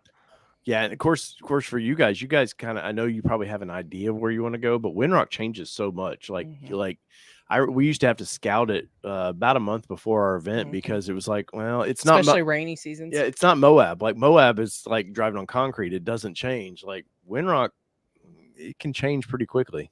It does, and I've got a couple of my buddies that work up there every day, so they kind of give me heads up on what trails are doing what trails are down for maintenance, that kind of thing. So, and the new Windrock app is pretty cool too, so you can get on there and see what trails are open. So, I love their new app, man. Is the general store open up yet? Yeah. The big one is? Yep. Nice. Yep. Nice. Oh, and by the way, like we said, it's about 50 miles away, but Windrock has a lot of cabins, and they're really, really nice cabins. And they don't have TV or Wi-Fi, but they some of them do. Some of them do, but they've actually got a 50-person cabin. Yeah, at Windrock. But Brent, I'm assuming Brent still runs that over there. Yep. I see he's always skiing every time I see him on social media. So, but those people, they're like a family up there. The people that run it, man, they're always they always remember us. Of course, doing an event up there for 10 years, I guess I'd hope so. Yeah. But the people are always super nice, man. Like your local restaurant, those people remember like your order, what you're bringing. Well, like it's pretty cool. They do too, and they'd be like, "Thank you for having your people slow down." And Randall G. Russell, thank you, sir, for that $4.99. Yes, thank you, guys. That me and Kelly are going to Chicago next week for the Chicago Auto Show. So when all the support just helps, trust me, helps more than you know to get us to those things. So we greatly appreciate that. Michael Rivas says Kelly bobblehead with Tito's shot glass. What do you think at the Chicago Auto Show? Cars. Okay. Maybe a couple trucks. What well, we're hoping maybe a vehicle. Yeah, I've got to set this up properly because there's something I'm hoping will show up. Josh totally set us up on this one. You know that, right? I know what he's doing. But let's see. Because I have a comment that goes along with it once you've got I'm hoping we see this, Josh. That's all I'm going to say is I'm hoping that if you guys go to my Instagram page, you'll see all kinds of photos that shouldn't be out there. Yeah, we may or may not have had those pictures up a little bit quicker than 6G. Just saying. Yes. And they did not come from anyone on this call. It was a completely different source. So just so you're aware. But I'm honestly, Whether they do it or not, the timing would be great because I do know that MAP is running through some trial stuff. So the trial stuff they could run through car shows. They're going to crush them anyway, so it wouldn't be a big deal. The timing is right because I know production timeline was May, but I think it's been pushed back. One of the Ford authorities, somebody said now it's July, which I still don't believe. Something pushed back for Ford? No. Well, say it isn't so. Let's hope this one's not the shit show that weird Bronco's been. But Toyota's iffy right now because they got the Tacoma snuck out a little bit. And do they go ahead and just like, okay, yeah, here's it. GM will have the twins there as far as the little trucks. GM's not going to do anything fun. Jeep, Jeep there could be an announcement about the new engine being in one of the Wranglers or Gladiators. So I don't know. I haven't got anything official. Nothing's come across. This is usually a couple days before the event. Yeah, because Jeep always has such a really big their Jeep display. Jeep does like. I will say that's something that Ford did notice and was like, hey, we can put up a ramp too and crawl up stuff. Well, and the thing is with Jeep, I mean, Bronco's been out long enough now, so they could start making some changes to try and compete. Well, it is due for, so 18 was the Wrangler, the current Wrangler, so it's due for a slight mid-cycle refresh. So I think, what is it? What do they call their operating system? Uconnect. Uconnect 5 is in everything else, and it's not in the Jeep, so that could be a big update. I will tell you, Ford, and I know this is Bronco talk, but I will tell you, and I'm not saying this because it's Bronco Talk Live, the Ford system to connect to your phone is so much better than Jeep's is, though. Yeah, that Uconnect. The phone system, Ford Pass versus Uconnect. They don't have wireless for. They have Uconnect. No, but Uconnect is crap. That itself. That's what I'm saying. Yes. Uconnect is crap. I think the operating system for Uconnect is still above sync right now. Uconnect 5 is very, very nice. I don't know. I'll be honest. I don't spend a ton of time with the Jeep anymore. I'm not gonna lie. The trades that we get, I hate trying to navigate the Jeep screen, trying to figure it. It's the worst. Well, every brand now has their own operating system, and it's like learning PC and Mac times 5 or 10 other vehicles. Well, and it's funny, we were talking about it this weekend that I was like, hey, I've got to go do this thing and I need the truck, so I'm going to go ahead and take the Gladiator. He was like, yeah, it needs to be driven anyway. And we thought about it. It's probably been about a month since we drove it. And he's like, it's probably due for an oil change, not because of the mileage on it, but probably because it hasn't, it's the time. So I got in, and there are 10,900 miles on it. The oil change sticker says August 22nd of 22 with 12,000 miles on it. So that tells you how little we drive the damn Gladiator. Josh, you're anybody over there that needs to buy a Gladiator? I mean, just take it to Windrock, drop it off in the parking lot, see what happens. Put a sale you sign can just on bring it to Detroit. Well, just that's true. I mean, sure there's a road hey, Allie, I could trade it for that. I'm just saying. Actually, I'd like but she probably won't give us very much for it now. Trades are down. Yeah, they are. Right. Hey, I can just call Tom Zielinski up there at Hollyoak and see if anybody wants a Gladiator. That's true. I don't. Allie knows him better than me. Yeah. Allie's like finder's fee. Yeah, finder's fee. No, honestly though, have y'all seen that there was some photoshops going on of the Bronco truck again? Oh yeah, I saw that yesterday, and it's like a airy yellow or cyber orange looking color. Yeah. So where are you guys at with that now? No. Clearly, you both have connections to Ford, and we're not talking like any insider. This is just opinionated. Where would you guys be with because I'll be honest, I love the Gladiator except for driving it. Because because it's a Jeep. Because it's a Jeep, and it wanders a little bit. It does. It sways a whole lot. It's not a truck. Yeah, it seems to work as a truck for us, Allie. It does work as a truck. It's like driving. It worked moving stuff for our softball organization. Okay. I'm sure the cargo area is nice. I just don't find it get a Ranger. Wow. So Ford, such a Ford snob. Just get a Ranger. I'm trying. Leave the Bronco a Bronco. We have too many trucks. We don't need another one. We have Maverick, we have Ranger, we have F-150, we have Super Duty. Yeah, but you killed all the cars. You got to sell something else. Yeah, but what's that got to do with having a Bronco truck? No. I'm just asking the question. The Bronco truck, you've seen a couple of the guys that at SEMA, they chopped off, they made one for the fire rescue squad. Yeah. Like, but that was pretty cool. But as an everyday, that sticks to Jeep. Bronco's its own thing.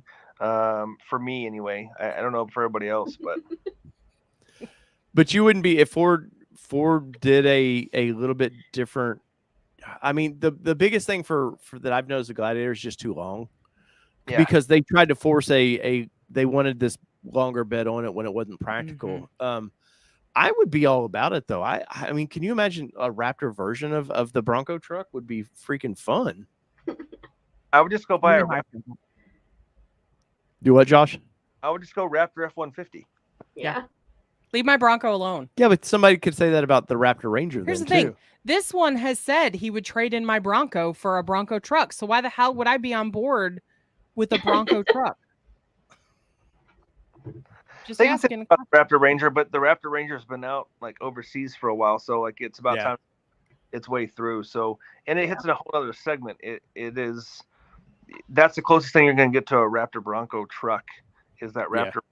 It's same platform setup, but Raptor Ranger looks pretty cool. I mean, the pictures you had up there, they're pretty much everything we've been seeing and talking about. But I do like them, and they're going to be pretty cool. I have a feeling it's going to be a hot selling vehicle. It will. Yeah. Oh, hold on. Dirk's about to leave, so I got to say thank you. Oh, Dirk, thank you so much for the super chat. I appreciate it very much, and we will enjoy it next week. Thank you. And good night, sir. Thank you. And we will there'll be live coverage from there as well, especially members. If you're a member on the show, we're going to try to do something special for members while we're up there. Oh, we are? Yep. Didn't know. You going to do some deep dish pizza? Hell yes. Ooh. Yeah. Dude, Giordano's for the win. Yes. Yes. So, I was normally there every year for Chicago Auto Show, and it was over Valentine's Day because it runs for 10, 12 days or whatever. So the wife would always get one of those heart-shaped pizzas, yeah, and send it to me and the boys at the hotel, so we'd all have something back. So it was always pretty cool. I want to ship one of those pizzas home, but it's like ridiculous what they want. It is. But it's cheaper than flying to Chicago. Not by much. Yeah, it is. It's like $60 for 2 pizzas. Yeah. That's a spicy meatball. Just saying. Just make sure one of these days when you go there to Giordano's, you just know you're sitting there for an hour before you get your food. Oh yeah. Yeah, it does take a while. Yeah, we went to the one in Florida and it took us 45 minutes to get our pizza, and it wasn't very busy. It wasn't as good though, Chicago. I don't know why. It's because it was Chicago. Go to the Miracle Mile. That's always a cool place if you never walk through that, and then go down to like the Apple store right there on the river. It's pretty cool. But we went by the Bean. We went there's one right down from the Bean that we went to. Yeah, it's right there on the Riverwalk. Yeah. No, we didn't go to the Riverwalk. No, but the Riverwalk was in front of it. No, it was way down by McCormick Place because we had an Uber take us because it was like 2 blocks from our hotel, and then we walked the rest of the way from McCormick Place all the way up. We did walk to the Bean. All the way to the Bean. The goofy Target. This one didn't want to didn't want to ride the L, but he wanted to walk all the way up frickin' Michigan Avenue up to the Bean. This one. What man? Where you guys staying? Right there. We're staying at the Triplicate, the 3 hotel, the 3 Hiltons in one. Right, attaches the Skywalk to the McCormick Center. Okay, cool. And our room number is for anybody that wants to come hang out. Like we always stay over like the Intercontinental on the Miracle Mile, so it's always pretty cool. And we always got on the bus in the mornings and drove through Chicago, so it was pretty cool. Oh, nice. We're staying right there at McCormick Place. I will say we went the last time up there. We some friends took us out for barbecue, which was the weirdest. Like I love Ryan and them to death, but it wasn't a barbecue place. I don't think. No, it was a restaurant that had barbecue. No, it was a barbecue place. It was a little wannabe country thing, and they. I didn't want to go to barbecue in Chicago. I was like, but. It was this bar that they like to go to. But the drivers up there, dude, they would just run into you. I was amazed at night. Like people just would keep bumping into cars, and like there was like 2 blocks that you could walk in that same area that we were going to dinner at, and he was like, "You don't go past here, and you don't go past here." And we were like, "Well, shit." Glad we're with you guys. Don't go to the when it gets dark. Don't go where? Don't go to the underground. I've heard that. Yeah, it's not the world's greatest, but MJ's Steakhouse. If you've never eaten there, it's actually really, really good. So. Hey Ford, by the way, I know some you guys. I know Toyota last time took some friends of mine out to a nice meal. I'm just saying, come on. I do talk a lot about your Bronco products and Ranger. It's like he's obsessed or something. It's weird. Just a little bit. You should have worn your shirt tonight, Allie. But you didn't. The photos right here. It's my background on my screen, man. It's true. He has an unhealthy obsession. The with F-150 Raptor never. I mean, I like it, but I wasn't ever like, oh my god, because to me it's just too big for my daily use. But that truck is just. I will say I don't feel like it's front hippie enough. No, that is one of the things. I wish that. Because I did have some spy photos of the new ZR2 Bison. I wish it was a little wider. Girthier. I wish it was a little bit taller. Yeah. I wish it was a baller. Well, you know. Dave owes 6 shots, says Michael Rivas. 6? He would be on the floor. I thought you guys were taking the shots when he said it, not him. Oh, when I talk Ranger Raptor? Yeah, when you say Ranger Raptor number 1. There's a drinking game in the chat, by the way, Josh. I don't know about that. They started it like 2 weeks ago. Every time he says it, they have to take a shot. Yeah. Yeah. Man, we got Laura in here. And he doesn't intentionally do it. It's literal just part of his conversation. Yeah. When he just brings it up anytime he can. Yeah. He does. I just want to remind. Stephen Rapp. Hold on. Let me get it. Let me find it. Somebody, Cole hit me up the other day, Allie. He was like, how do I get on Allie's list for a Ranger? And I was like, hit her up, man. Like, I don't know. He emailed me. We put him on the list, but I think he's like 5th or 6th or something. Hey, Stephen Rapp said something about I'm still number 2, right?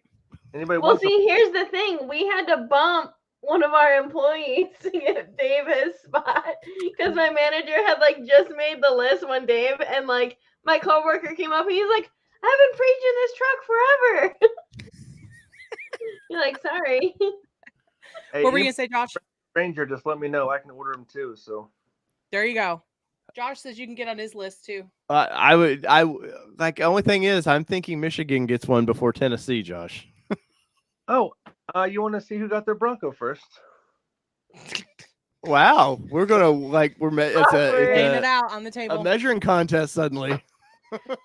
That's it. I'm texting the map manager. Oh, ooh, you dropped it. Dropped it like it's hot right there. Okay, I'll just tell him that Allie dropped those spy photos from Map. Oh, he knows better. That was definitely not Allie. He knows better. M. Peugeot says Ranger Raptor going to be spanked by even a base F-150. He wants to race me. He wants to race me when I get it. Thank you for the super chat, by the way. Sir. Yes, thank you, sir. Which it seems like this show is going to turn into a Ranger show at some point. I did talk. Last Saturday, I had a Ranger show that I did live, and people really they were. I was told I needed to be on the midsize conversation on Saturday. Yeah. I didn't know he was having one. I was actually parenting. You were sleeping still. Oh, when you did it? Yeah. You weren't getting up on a Saturday that early. What time was it? Work. Adam Weber said, "Take a shot, Dave."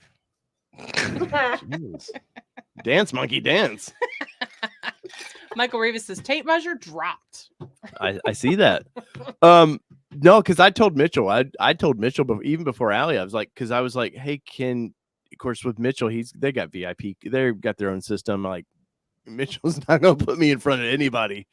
But no, I've bugged a few dealers, but Allie's the one that's gonna. I'm on her list. I'm not on any other list that I know about anyway. You never asked me. I don't know your connections. I don't want to bother you. You know how many people in this industry, and I know in this industry that you could probably. No, there's. I mean, I know people within Ford if I really wanted to push, but I'm saving those special. Those are first really, really special things. All I want to do is I want to get the. Not the Careful, first. You're telling Josh that you don't want to utilize his contact. No, I'm saving that contact is what I'm saying. But no, I want to beat TFL to get a Ranger Raptor because they're going to do it. They're going to fly to wherever they have to get one, and it would just make me happy to do that. Ken Mayer says Maverick Raptor. I called it first. There you go, Dally. Negative. I hope not. They already moved a Tremor. I do look for them to do an ST though. I really do think they'll do an ST. Yeah, they do an ST line for everything now. ST Escape, like, you know. But the Maverick Trimmer actually looks pretty nice. Yeah. So, okay, this is not confirmed. I mean, I've heard the rumor mill. What I honestly hope that they bring over eventually, and this has been a Ford vehicle. It's been overseas for several years. I honestly hope they bring the Everest over. Because Mike Levine just posted a video of one. I don't know what building that is, but I think it's somewhere near Henry Ford Museum. No, that was HQ, wasn't it? Yeah, Jack, you probably know where it is. And he's just grinning. Just let him roll. I know. I like the way that the Everest looks a lot more than I like how the Expedition looks. Like, yeah, it's a good looking Everest over Expedition any day of the week. And if you guys don't know what this is, what she's talking about right here. I love it. It's and it's a very capable vehicle as well. Mm-hmm. The Australians love off-roading this thing. Yeah, that's from the Ford employee thing over at headquarters. Yeah. It just looks awesome. I love it. And I mean, and that is the one from overseas because the steering wheel's on the opposite side of the screams car. very Jeep Grand Cherokee to me. Well, that's kind of the market it's playing in. But look at the seats. I love these seats. Yeah, the bolstered. I will say this is kind of funny. I'm going to poke it forward a little bit. But so he did this of the Ranger Raptor. But look, one of the running lights is not working. You pointed that out. That bugs the piss out of me when I saw that. I was like, wow. Somebody needs to fix that one. But look at that color. That's a beautiful color. I will say I'm torn on the graphics, Allie, when the time comes. I know Bronco people. I know you're probably like, this is... But I like the graphics. I don't like them on Bronco, or on the Bronco Raptor, but I do like them on this for some weird reason. It's the same graphic. Right. No, but I'm just saying I like it on the truck. I never noticed it was on the front of the truck. I didn't either. Mm-hmm. Yeah. Ooh, I like that. Yeah.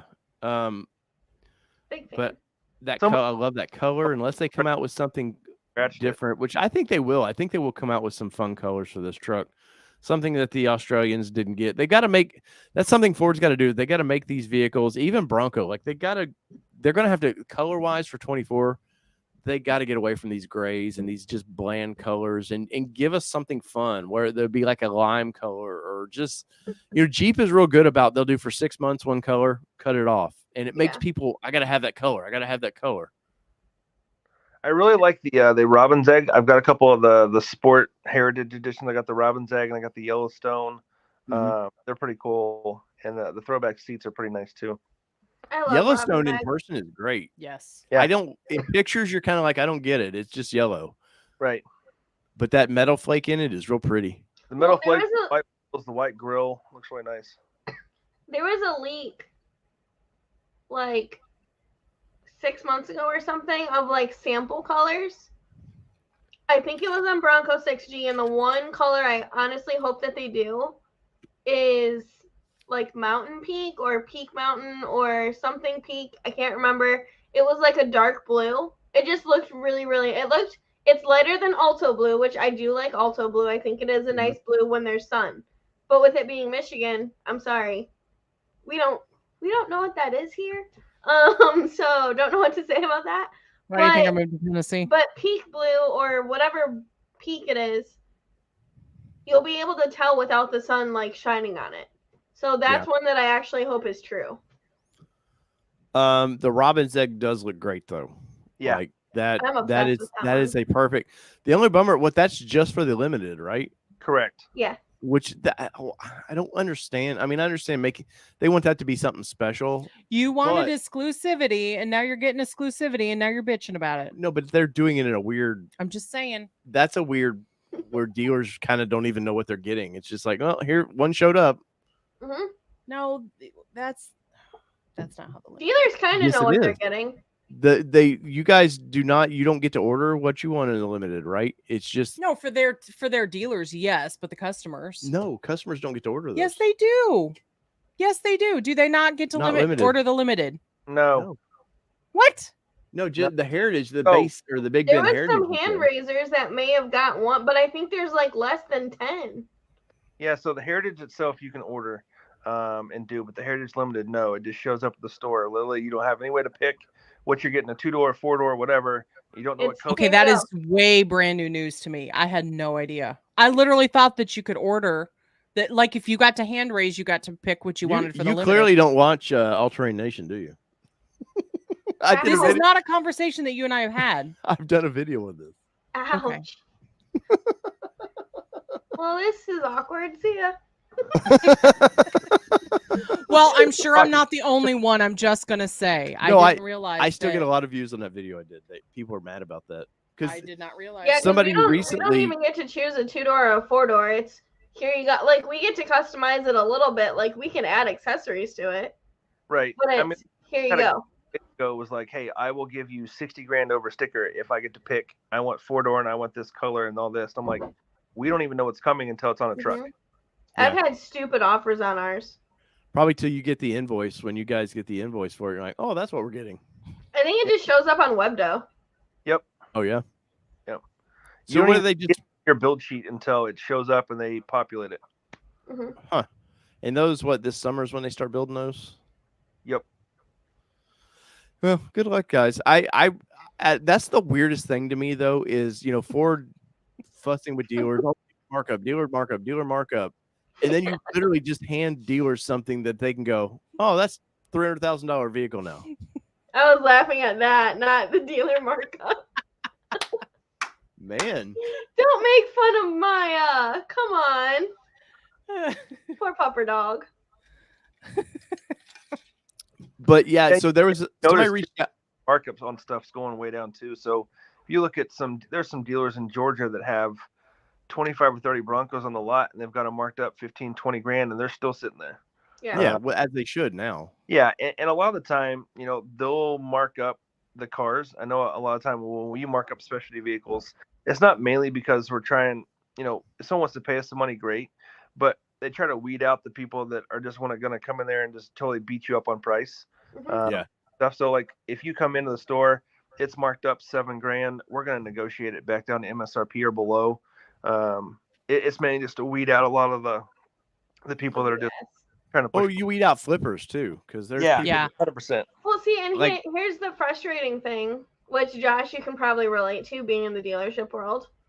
Everyone's flipping out over. So everybody wants value, and everyone wants all the money in the world for their trade-in. That's fantastic. That's great. At the end of the day, we're still going to mark it up anywhere from $2,000 to $5,000, depending on if we have to safety it, if they certify it, if they choose their own accessories to it. A dealer can do whatever they want, especially when it's a used car. Yeah. Right. But everyone's going to take a look at the window sticker of that vehicle and then flip out it's over MSRP. Okay, well, you wanted a fair trade. We're going to make a little bit of money on the car, so it's going to be marked up a little bit than MSRP. For right now, for the trade-ins, like the last year and a half, people were buying cars and got the same sticker price of when they drove it, so basically drove it for free for the last year. Hopefully, I mean, it is dying down a little bit. But some people that are freaking out when they're used cars, it's like, you guys want a fair price for it, but get mad when you say dealers lowball you. But the only problem I will say that I have now is, Bronco's been out for well over a year now, year and a half, is some dealers, like you were saying in Georgia, they still have, they have all these that are just sitting on. But some of these people, it's kind of, it's Ford's fault, and yes, the pandemic's fault of, supply chain issues, but the interest rates changed so much for people. At the time in 20, interest rates were low. Even before the pandemic, interest rates were low. Let's just talk about last year. I mean, last year I was still quoting 199 and 299 at like a 72 and 84 month. We can't even touch that rate at a 36 month. Wow. It's insane. But that's the only thing I feel for people on is they budgeted, okay, here's maybe my dream vehicle or whatever. And, okay, I kind of had a rough idea of what it was. And there's no given to any of this, but the market's changed so much for people. And there was somebody today, whatever they posted 700 days or whatever they supposedly been waiting, which, why people count reservations, I don't know on that. But I do feel for those people in the fact that, damn it, man, this is almost, it could be, you could be adding a big chunk of car payment now to something that well, that was like, we talked about it yesterday. Somebody had posted in one of our favorite groups, Allie, that she had been waiting. Let's talk about that group today. For forever for her Bronco Sport Big Bend. So keep in mind what you're talking about there. She said that it has gone up $180 since she budgeted for it when she placed her order for it. So she's like, do I go ahead and take the jump, or do I just let it go? No, you let it go. Like, if it's gonna put you in a financially bad situation, don't do it. You gotta be an adult. And she said her trade wasn't worth as much. And so there was a whole bunch of little pieces that it was doing for her. And I was like, here's the thing. Think of it this way. If you're stretching yourself now, think now is that there's going to be even more downswing before we go back up in a positive thing. So don't overstretch yourself. Valerie says, hi guys, my husband and I pick up our new Bronco tomorrow. Congratulations. That's awesome, man. You're going to love it. Awesome. You're going to love it. And too, like, automobiles are not investments. Now, I know there was for a while in mid-summer of 20, you could buy vehicles and own them for 6 months, like you were saying, and not lose anything, or in some cases make money. But those times are, that was a crazy, weird period. You can't count on. You can't count on that's how the market works, because, Wrangler has a great resale value, but guess what? It still goes down in value. And we can look at Bronco's going to have probably similar, it'll trend similar to what Wrangler does. And you can't, these are not money making. This isn't Bitcoin, by God. Wait, it doesn't make money right now either. Bitcoin doesn't make any money right now either. Wrong analogy there. Bed Bath and Beyond. The only thing making money right now is if you have chickens for eggs. Dude, I spent $15.99 on 5 dozen eggs yesterday at Costco, and I'm like, I used to get that for $6. I spent $8 for 18, I think. Yeah, I think Walmart has them for like $7.50 for 18 eggs. I'm like, Jesus. Yeah, because there's a report come out that this whole bird flu bullshit, that there's, I forget who it is. Get political if you start talking bird flu. I'm not, but I'm saying is this company, they've not had one case of bird flu. They own like 20% of the egg market, and they're reporting like record profits suddenly. It's weird how that works. It's funny how that happens. Yeah. Jason says, anxiously waiting on March. Open orders on the 24 Broncos. So what can Allie? And Josh? What can we expect from that? Yeah, don't hold your breath. Yeah. So I would say honestly expect not to be March. Yeah. Yeah. A quick window though, as far as ordering. There was one small note from Ford. Yeah. It is going to dealers saying tentatively, and everyone took that and ran with it. There is nothing in print saying like this is going to happen. So if you look, let's just say Maverick or Super Duty or whatever, the window opened for Super Duty, and it was open for all of like 8 days and then shut back down. Yeah. Maverick was 3 days. It was basically a window. Once they saw everything they hadn't built, they knew they could push a couple more orders through the operating system. And those orders were already in the bank. It wasn't like there were new orders going through. They just opened it up. You got to put and finalize and COVP some of your stuff for price protection or whatever, because you've got Super Duties that are 22s that are still being delivered because they've been sitting up in Kentucky at the Speedway for a year and a half. It's going to be open and shut. You're going to blink and it's going to be shut and it's going to be done. Yeah. And the thing is, I mean, like Josh said, it's going to be a very short window. We're asking people to take off hardtops, take off Lux. You think new people are going to be able to just come in and just order all that? There's going to be so many restraints. Like it's going to be bases, Big Bends. People. Yeah, it's going to be bases, Big Bends, Outer Banks, Black Diamonds, like no Lux packages. So You know, I did a story on. I think at some point Wildtrack goes away. I think Black Diamond goes away. They slim it down just a little bit. Will you still be able to order Wildtracks? But is it for just saying, hey, you know, you can order it, just we don't know when we can deliver it? They're just saying they don't have the parts for it right now. They're not getting rid of it. I mean, not that they've said, because like even in the dealer meeting, they're like, it's not that we're canceling it. It's just that all the orders that they have left are all fully jammed up, like units left. They built what they could, and everyone wants a Wildtrack hardtop Lux package, standard with Sasquatch. I've had 6 people this week drop down and get Badlands soft top, non-Sasquatch, whatever, just so they can try to put an order in. Some people, you know, if you want to wait, you can wait, but if not, they're saying your order could be canceled along the path if you don't drop some of that stuff. You know, just call your store, figure it out. And, you know, you're not. How many people are actually going high speed off road? I mean, everybody that orders a Wildtrack thinks they're gonna, you know, just go take a rock and go hit it at 65 mile an hour. It's not what you need. It's not a necessity. It's cool. Wildtrack's great, but you can get the other Broncos to do the same exact thing with those. You don't specifically the Wildtrack. You mean speed doesn't mean everything, Josh? Weird. Yeah, well, honestly, you could order the Outer Banks. It's almost similar. I mean, you're getting carpeted floors. You know, I don't know. I really do think that there's still way too many options on this thing. They keep adding more, and I'm sure at some point we're going to hear about the hybrid version, and that's going to drive people nuts. And then, you know, Ford's going to be in this till the next generation of this thing. They're going to be trying to make up for cluster after cluster after cluster. Yeah, pretty much. The biggest thing, bang for your buck, is Everglades or Badlands. Yeah. I mean, honestly, I have my 33s. I love my 33s on it. Like, I have no issues. I mean, you guys saw me at Hollyoaks. I have no issues trying to conquer anything. Man, we got to get you to Windrock, girl. Yeah. I'm going to we'll change that tone real quick. Got a couple of deliveries here. DR says, cheers, all. I took delivery of my Bronco today. Yay, Congratulations. Trinidad Taurus has picked up my Bronco today. A Wildtrack ordered it in July 20th of 20. So you reserved July 30th. Great. Nice. Congratulations. Let's see. I want to make sure I get these in while we have just Brian Nelson saying he's going to Off-rodeo at Las Vegas in April. Nice. Good time to be there too. Yes. Good time.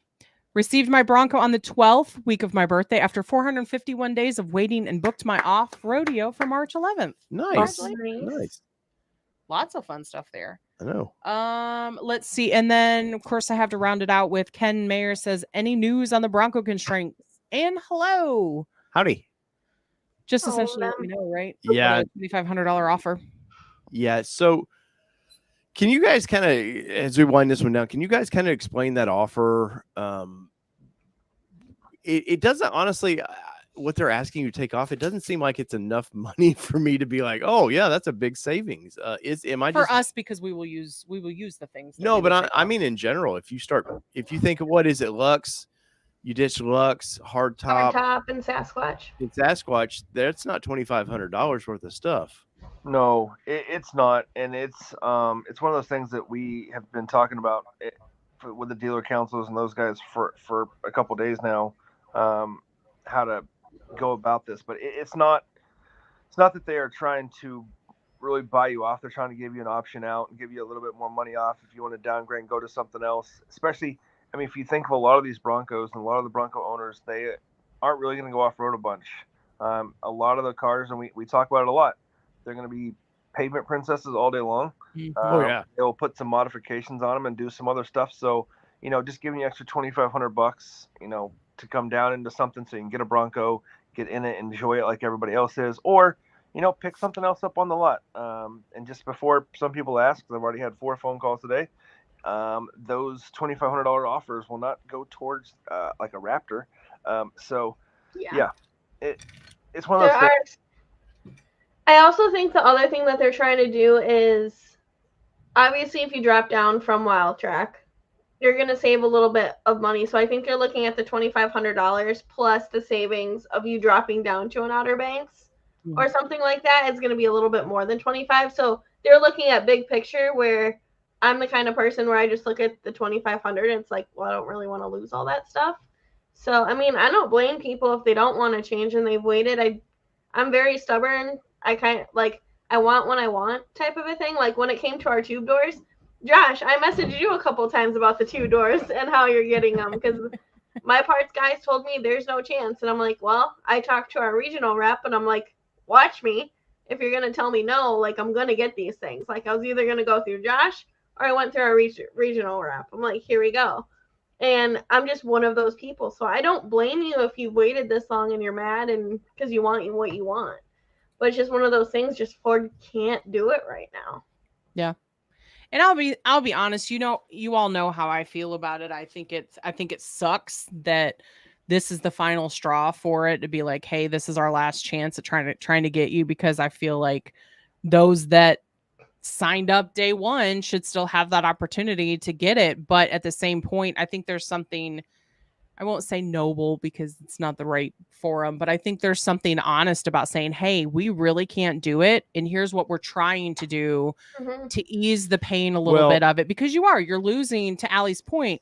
If you go from a Badlands down to an OBX or, whatever that cost difference is, let's say it's, and this is totally pulling a number out of my butt, but like, let's say it's $5,000 less to take all those features off and $2,500. You're saving $7,500, So if you think about it that way, it's not just a buyout. But the only problem I have with all of this is when they should have order banks initially, or reservations should have been open for maybe a month and then shut it down. They got greedy.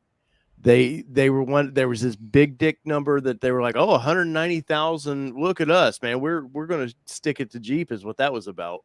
And then the realization was, now we have to build all these that we can't get parts for.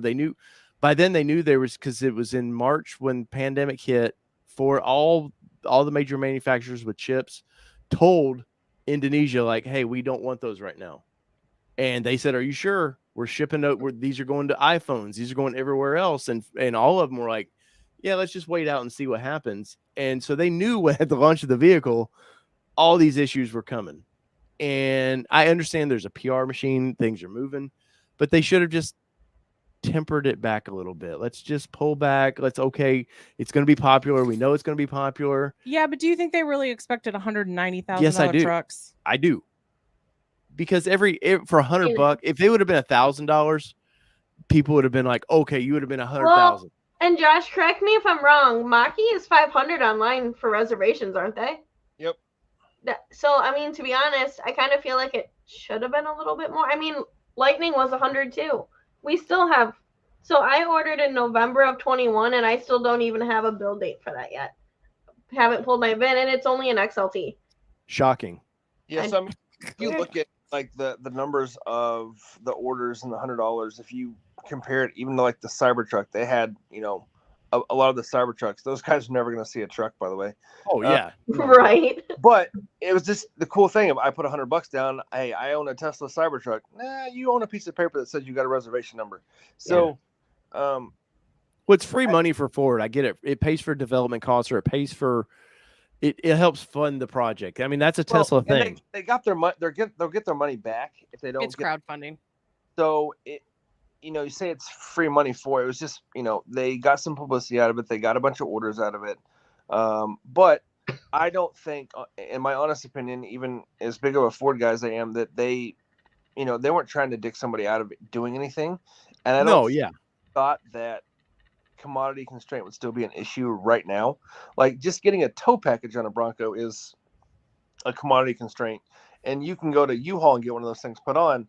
It's just one of those things where they didn't think it was coming out, and when the chips came out, it was a $2.8 billion call that Ford made, because if you lived in Michigan at the time, you couldn't go to Walmart and go over to the plant section or sporting goods. They had it all blocked off, and he wouldn't let you do anything. So I don't think they thought, just to this day, it's still going to be an issue, still going to have restraint. They figured the ball would keep rolling and it would get back to normal path. And if you look at majority of Ford lots now, like my car lot, we were used to having 400 used new cars on the lot. Right now I'm at 163, which in the Atlanta region is like third or fourth like biggest amount of cars on the lot. So it goes all the way across the board. It's not just Bronco. I know we're talking Bronco stuff, but it is everything. You know, badges on F-150s, you can't get those on half the trucks now. So it was a lot. So.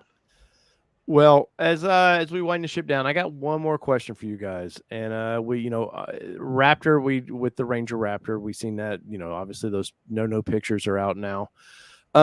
Josh, do you think that at some point they offer, I won't say it's a Sasquatch package, but do you think they offer a larger tire package on that vehicle? Or do you think that, let's just leave it alone? Because it would be kind of nice because regular F-150 can get 37s now. So it'd be kind of neat if you could upgrade now, are you those. talking Raptor in general, or are you talking Ranger Raptor? Ranger Raptor. Do you think they'll do something? That's what I meant, Ranger in general. You're going to talk about going from one tire size to the other. I think eventually you'll see something happen, but you even talk about tires nowadays. Like tires are hard to get a hold of. The 37-inch pack you can't get for the Raptor anymore because the tires are on so far of a holdback. So would it be cool to see some like 35s on the Ranger Raptor? Cool. Yeah. But I think it'll happen. I just think it'll be something further down the road when things get rolling better. They just got to get the program running and get it out, and then it'll be like Bronco. They'll start adding stuff to it eventually, and there'll be a Raptor out before the first guy has his order in for his other one. So, Yeah. What damn it. I lost my train of thought there. So what do you think the amount that they were going to want it? Because I know with F-150, what is it, like 5,000 a year is kind of what they would like to build of that. What do you think the Ranger Raptor is going to be? Do you think they want more high volume of that or less? I think it's going to be less because it is going to be like a specialty vehicle, kind of like if you look at like GT500 or Raptor itself. But it's a niche market, so it's going to be a special run. So I don't think the number is going to be that big. Yeah. Last question here, Kelly? Max Martinez says, do Raptor allocations have anything to do with the regular Bronco order banks? For example, can you order a Raptor tomorrow if the dealer has an allocation available, if that's even possible? Okay, so no, because the banks ain't open. You can't move anything across. There's probably not a single dealer in the country that has any allocation left because everybody tried to slide all their stuff in before everything shut down. Because we know if we didn't, we weren't going to get even the ones we wanted to have for the customers we had. And you had to get those in before the banks closed, even for the specialty stuff. So no. Okay. I know he said last question, but I have two more real quick. Josh says, Joshua Rittenhouse says, Josh, I also have an Everglades. Any chance you're going to litter YouTube with your Everglades progress from start to finish? I do not know. So I don't do a great job like you guys do on the YouTube side of things. I will post stuff on Instagram when I start doing stuff, but I have so many things going on. I don't have time to do a lot of stuff. But I will try to get a progress, like an update on what I'm doing and put it all together so we can have it. But if nothing else, I'll definitely have a breakdown when it comes to Supercell. We do a walkthrough on beginning to end. Nice. And you'll be around some of that too, right? Right. Yeah, no, I'll be there probably Thursday and Friday for Supercell. Nice. Okay. So last question of the evening, Bronco 78 says, question, what is the best time of year to spend a weekend at Windrock? Planning on going to Windrock with friends this summer and renting a cabin for the weekend. Not July.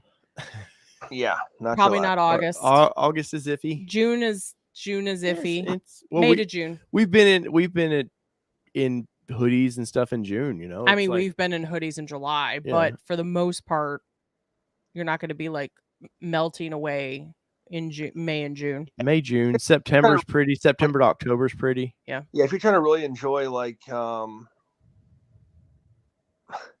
April has some really good days in there because the weather's starting to change. June's okay. September is probably one of my better times to be up there because the leaves are starting to change. Cooler. It's still warm during the day, but cooler at night. Our event was always the third weekend of September, and it was always in the 80s or raining. Yeah, there was no in between. Yeah. Yeah. You guys hit the like and subscribe. Snuck another one in there. I had to. Well, Josh, this has been 2 hours of your time. We greatly appreciate that. I know Allie's probably dogs over there looking at her like, hey, I gotta go out. She's passed out by the door. Oh, she's still drugged up. That's the Allie's drug dog. They named her. She's her drug mule. Poor Maya. She's up from Mexico. Questions, you can always hit me up on Instagram at Bronco Life 365. Happy to help answer any questions you guys have anytime. Yeah, and obviously Josh, still works for the dealership. So, and Allie, of course, you can go through either one of them. And as you guys have seen, we don't bring people in who I feel like slimy and that's just out here to sell you something. These people care about the product they're selling. So definitely go check them out. No, Allie, Allie, I'm gonna. Don't. If you look at my Instagram, you actually don't know I work at a dealer. Well, don't tell them. They don't watch this show. Don't worry about it. So that is show tonight. Kelly, I appreciate you. I know you've had a busy day. Thanks. Yeah, I appreciate you coming out. You will not be here next week. I will not be here next week. We won't be in studio next week either because Kelly's got to have her office over there for real world I won't be stuff. here for happy hour either. Oh, yes, I will be here for happy hour this week. Never mind. Oh, that's right. Happy hour Thursdays, 7 p.m. Central. And I still have Saturday mornings, some point, is the mid-truck talk show that we're doing. That Kelly was, I guess they told you had to do. I have to work at 10 a.m. Central, so you better figure it out before that point. It'll be all right. We won't worry about it. Unless you do it by the truck over there. Your people are trained. They want to know about trucks, right? No, they don't. You sure? Nope. Okay. So whether it be 2-wheel drive, 4-wheel drive, does it really matter? I think it matters. I got that part. You get this part. Wait, what? Do what? I got this part. You get that part. What am I doing? You're taking them out when we go. We're out. Peace, everybody. See ya. See ya.